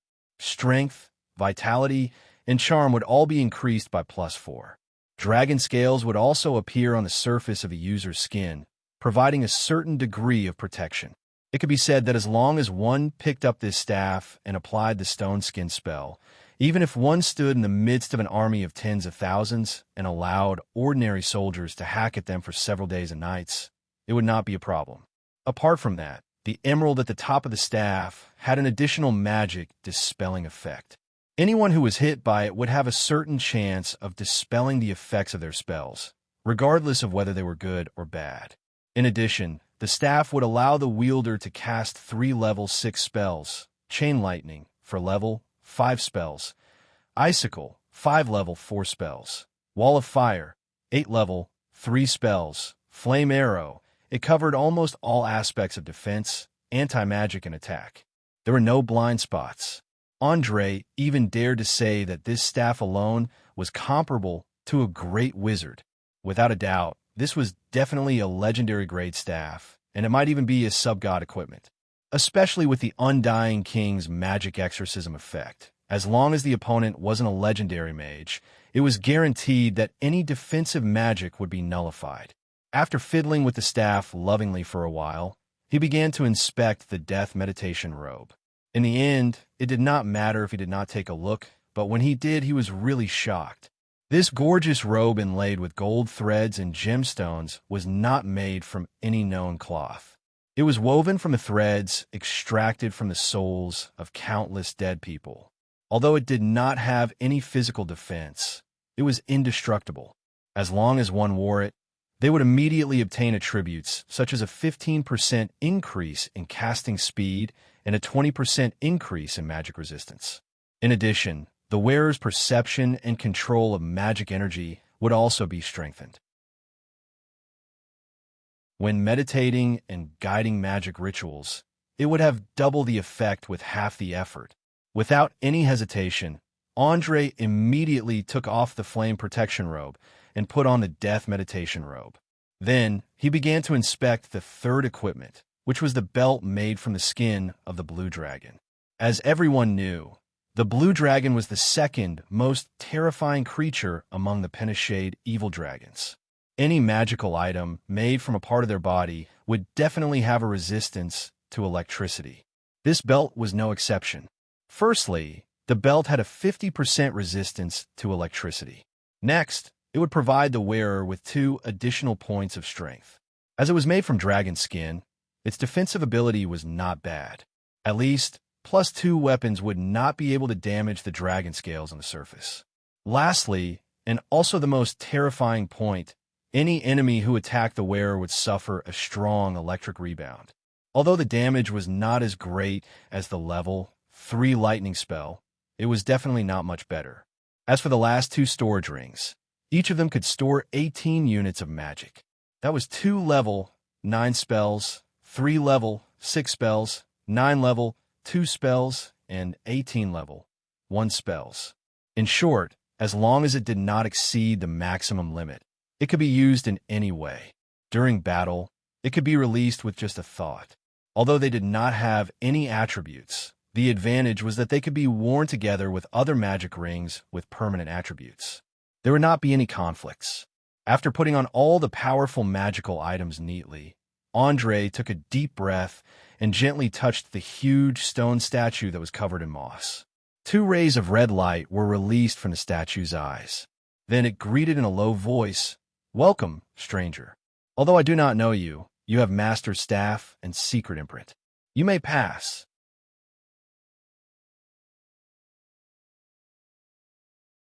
Chapter 1008. After putting one of his hands into the mouth of the statue, Andre was teleported to a hall filled with strange stone statues in the next second. Needless to say, these statues were the adventurers who had been imprisoned by the undead king for thousands of years.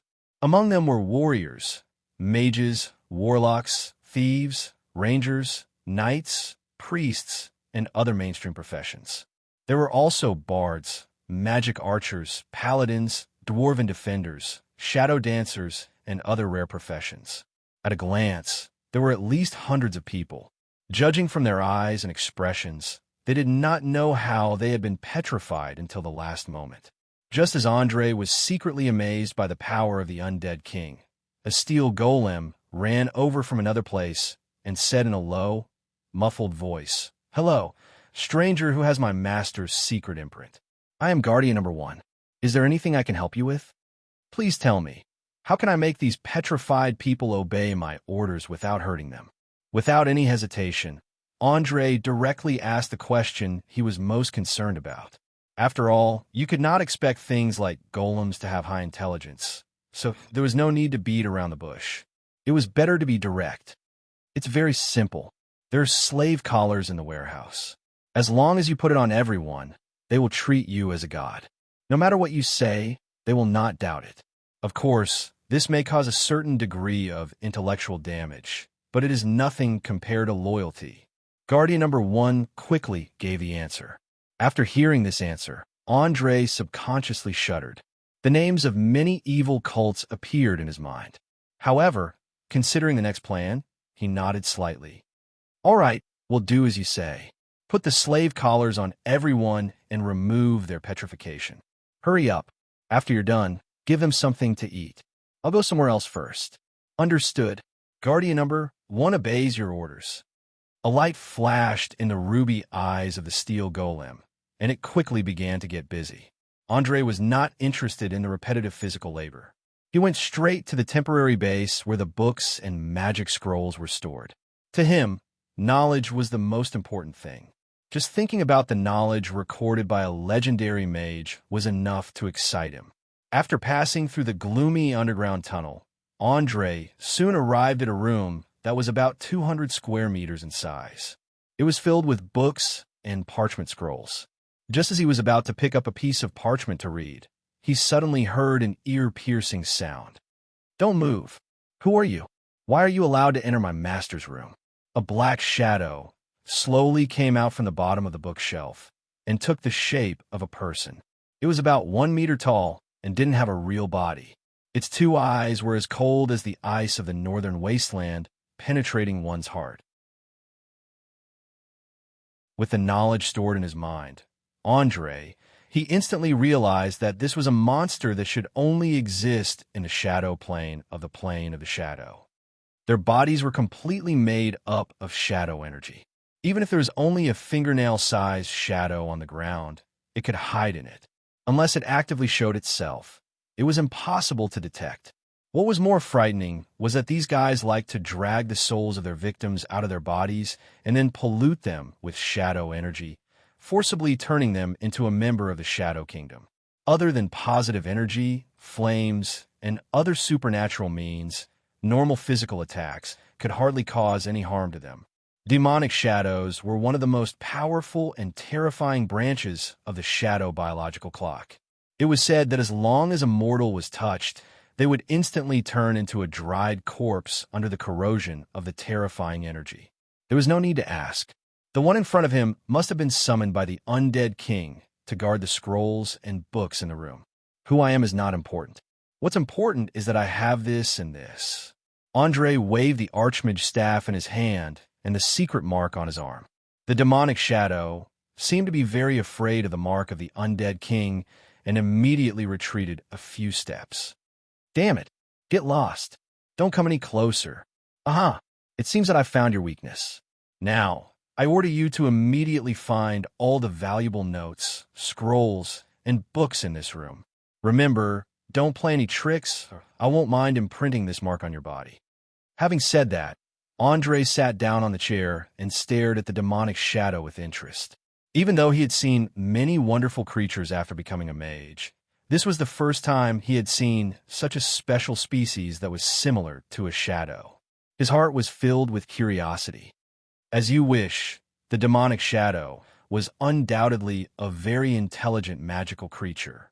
Even though it was very unwilling, it had no choice but to do as it was told under threat. It didn't take long for it to pick out about 1% of the thousands of scrolls, books, and manuscripts, and respectfully place them on the table. Andre casually picked up a book called 107 Ways to Improve the Intelligence of Magic Statues and flipped through it while asking without batting an eyelid, "How long have you lived in this study?" 1,200 years. A whole 1,200 years. The demonic shadow's tone revealed a strong sense of resentment and unwillingness. As long as it was an intelligent creature, no one would be willing to be locked up in a small space without any contact with the outside world. Even creatures from another world were no exception. However, it was a pity that in front of a cruel and willful mage, most creatures from another world had no choice. They either had to obey or die. There was no other choice. The demonic shadow's challenge rating in the Book of Monsters was as high as 12. It was even higher than some young giant dragons, but it still had to crawl at the feet of the undead king to become a librarian.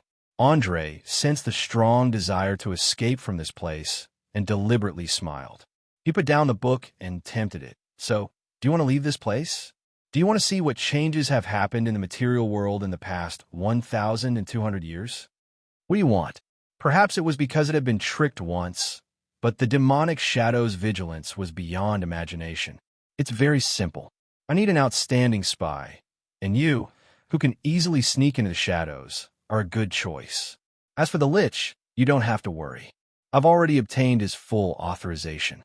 From now on, everything in this base will belong to me, including you."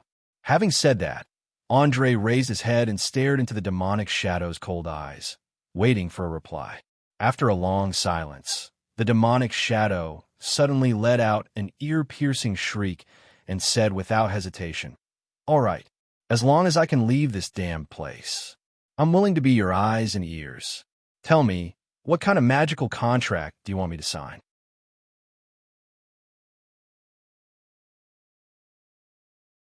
Chapter 1009. No one in this world was truly an idiot, not to mention a monster like the specter that was known for its treachery, cruelty, and cunning. It did not believe that this human mage would bring it out of this place that was called a study, but was actually a prison without any conditions. Andre smiled and took off the shifting beast ring on his finger, gently placing on the table, "My conditions are simple. You must be bound to this ring. Without my orders, you are not allowed to show yourself, nor are you allowed to kill ordinary people." Magic crystals had good necromancy properties and could resist sunlight and positive energy. It was the perfect hiding place for shadow creatures. I knew a mage wouldn't be so kind. So it's just moving from one prison to another. And this prison is so small. Tell me, human mage, what reason do I have to do this? The specter sneered and tried to bargain. Prison? If a place where you can feel the changes in the outside world and even occasionally come out to take a breath of fresh air and kill people can be considered a prison, then I have nothing to say. Andre was not someone to be trifled with and retorted with a playful look. As mentioned before, he needed a real spy, a spy who would never be discovered by others, an expert who could sneak into any dangerous place at any time to steal information. Although high-level thieves could do this to a certain extent, shadow creatures could do it better and more perfectly. As long as they did not take the initiative to attack, even a great mage would have a hard time discovering them. "You allow me to kill people?" The specter's voice revealed a trace of surprise. Andre shrugged with a smile. "Why not? You should know that I have many enemies. You can kill them all and turn their souls into shadow creatures to become your slaves. Don't worry. Not only will I not stop you, I will even encourage you. But you must obey my orders." The specter was moved. To be exact, it had been imprisoned for more than 1,000 years. It was filled with tyrannical emotions, and it longed to use the pain, struggle, and death of mortals to satisfy its thirst for blood. After a few seconds of silence, it immediately tore a small piece of black, sticky substance from its body. It looked like oil spewed out from the ground. "This is my heart. As long as you put it into the gemstone, I will become one with the ring forever, never to be separated again." As a cautious person, Andre didn't dare to touch this small piece of material directly. Instead, he cast a mage's hand. Before he could even touch it, he instantly felt an indescribable chill. Even though he was half a fire elemental, he couldn't resist it. Without any hesitation, he stood up and carefully placed the heart on the magic crystal. Then he began to chant loudly. Through the power of transformation magic, he slowly merged the two into one. Of course, this was not without a price. Looking at the painful struggle of the displacement beast in the gem, it was clear that after the fusion was complete, it would probably be transformed into a member of the Shadow World. However, ever since he had the Archmage Staff's dimensional jump, the power of the Shifter Beast Ring was no longer indispensable. That was why Andre ignored the wailing of the soul and continued the ritual. After a full 10 minutes, the black, sticky shadow substance finally disappeared completely. The magic crystal also looked like a lump of black stone that didn't reflect light. In order to prevent the demonic shadow from disobeying his orders in the future, he directly transferred the imprint of the undead king onto the surface of the gem. After a finger mark flashed, the transformation was finally completed. After putting the ring on his finger again, Andre opened his mouth and said, "You can come in now. Remember, from now on, I am your master." Of course, I promise that my power won't disappoint you. As soon as he finished speaking, the demonic shadow turned itself into a black line. With a swoosh, it drilled into the gem and disappeared without a trace. Staring at the ring on his finger that was emitting a faint black fog, Andre's lips curled up slightly.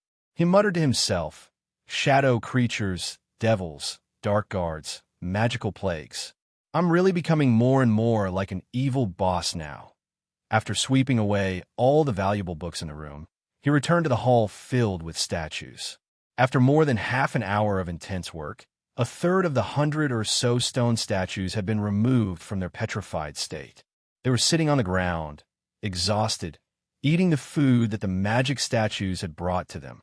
As they had been petrified for too long, many of them had a certain degree of muscle atrophy. They tried to stand up several times, but failed.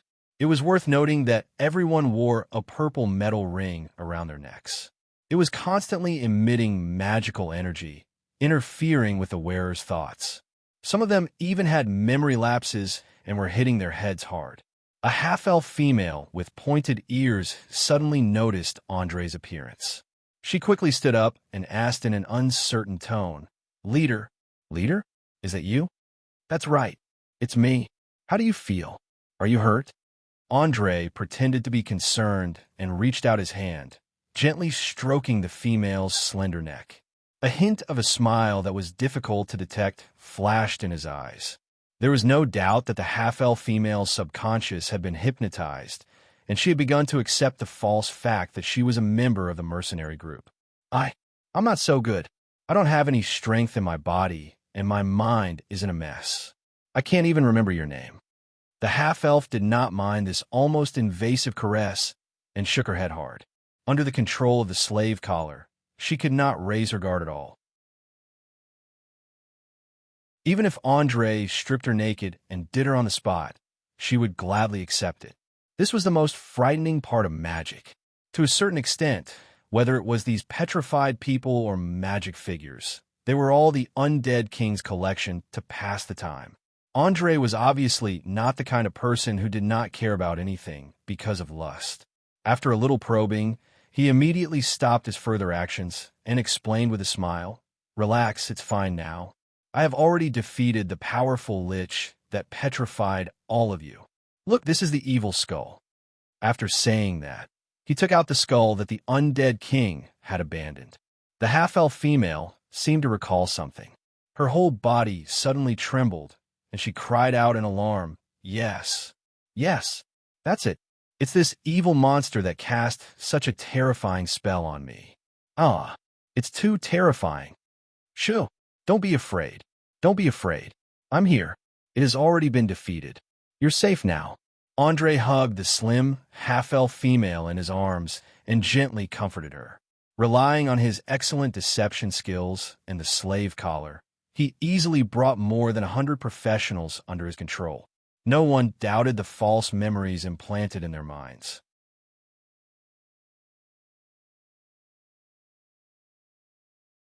Chapter 1010. As one of the best Grade 6 transformation spells, the petrification spell was quite powerful. Even though it didn't deal any direct damage, it could turn an opponent into a stone statue and then smash them with a hammer. In essence, it wasn't much different from killing them. However, most wizards didn't use the petrification spell to kill their enemies. Instead, they wanted to seal them up and keep them as spoils of war, or to satisfy some unspeakable hobby. For example, a long time ago, a powerful wizard had failed to confess to a certain kingdom's princess. In his fury, he had charged into the princess's room and turned her into a stone statue, taking her back and molesting her every now and then. It wasn't until an adventurer under the king's orders had charged in and killed him that the incident came to an end. Evidently, the undying king had imprisoned so many adventurers who had broken into his temporary base not for the sake of molesting them, but because he felt that they could be of use one day. As such, every one of these 100 or so people had outstanding skills. Even though their professions weren't higher than rank 10, they were well coordinated. A third of them were melee fighters, a third were spellcasters and ranged archers, and the rest were support professions such as bards and thieves. Together, they could easily form an elite mercenary group. They could even fight a regular army without any problems. Of course, because the petrification spell had lasted for so long, many of them needed some time to recover their strength. According to conservative estimates, it would take at least a month for everyone to recover. Evidently, Andre didn't have that much time to wait. After some consideration, he used the teleportation gate in the base to send everyone to a wilderness near the Cantera Kingdom. He also appointed the female half-elf called She-Node as the vice leader, allowing her to move freely around the area. After all, with the false memories and the double guarantee of the slave collar, he wasn't afraid of betrayal at all. In order to ensure that these people could survive this period of weakness, Andre left behind around 50,000 gold coins as starting capital. He believed that with the strength of all these professionals, it wouldn't take long for them to become a famous mercenary group in this area. After settling everything, he returned to the base and emptied out all the valuable items left behind by the undead king, including the 6 steel golems, including Guardian Number 1. Although the creator of these lumps of metal was the undying king, considering that he had fused with the Mind Flayer's main brain, there was no need to worry too much about him suddenly reclaiming control. They could use them without worry. If it weren't for the fact that he needed to bring a large amount of resources back to the castle, Andre wouldn't even let go of the portal itself. This was because the item held by the undying king wasn't an ordinary item.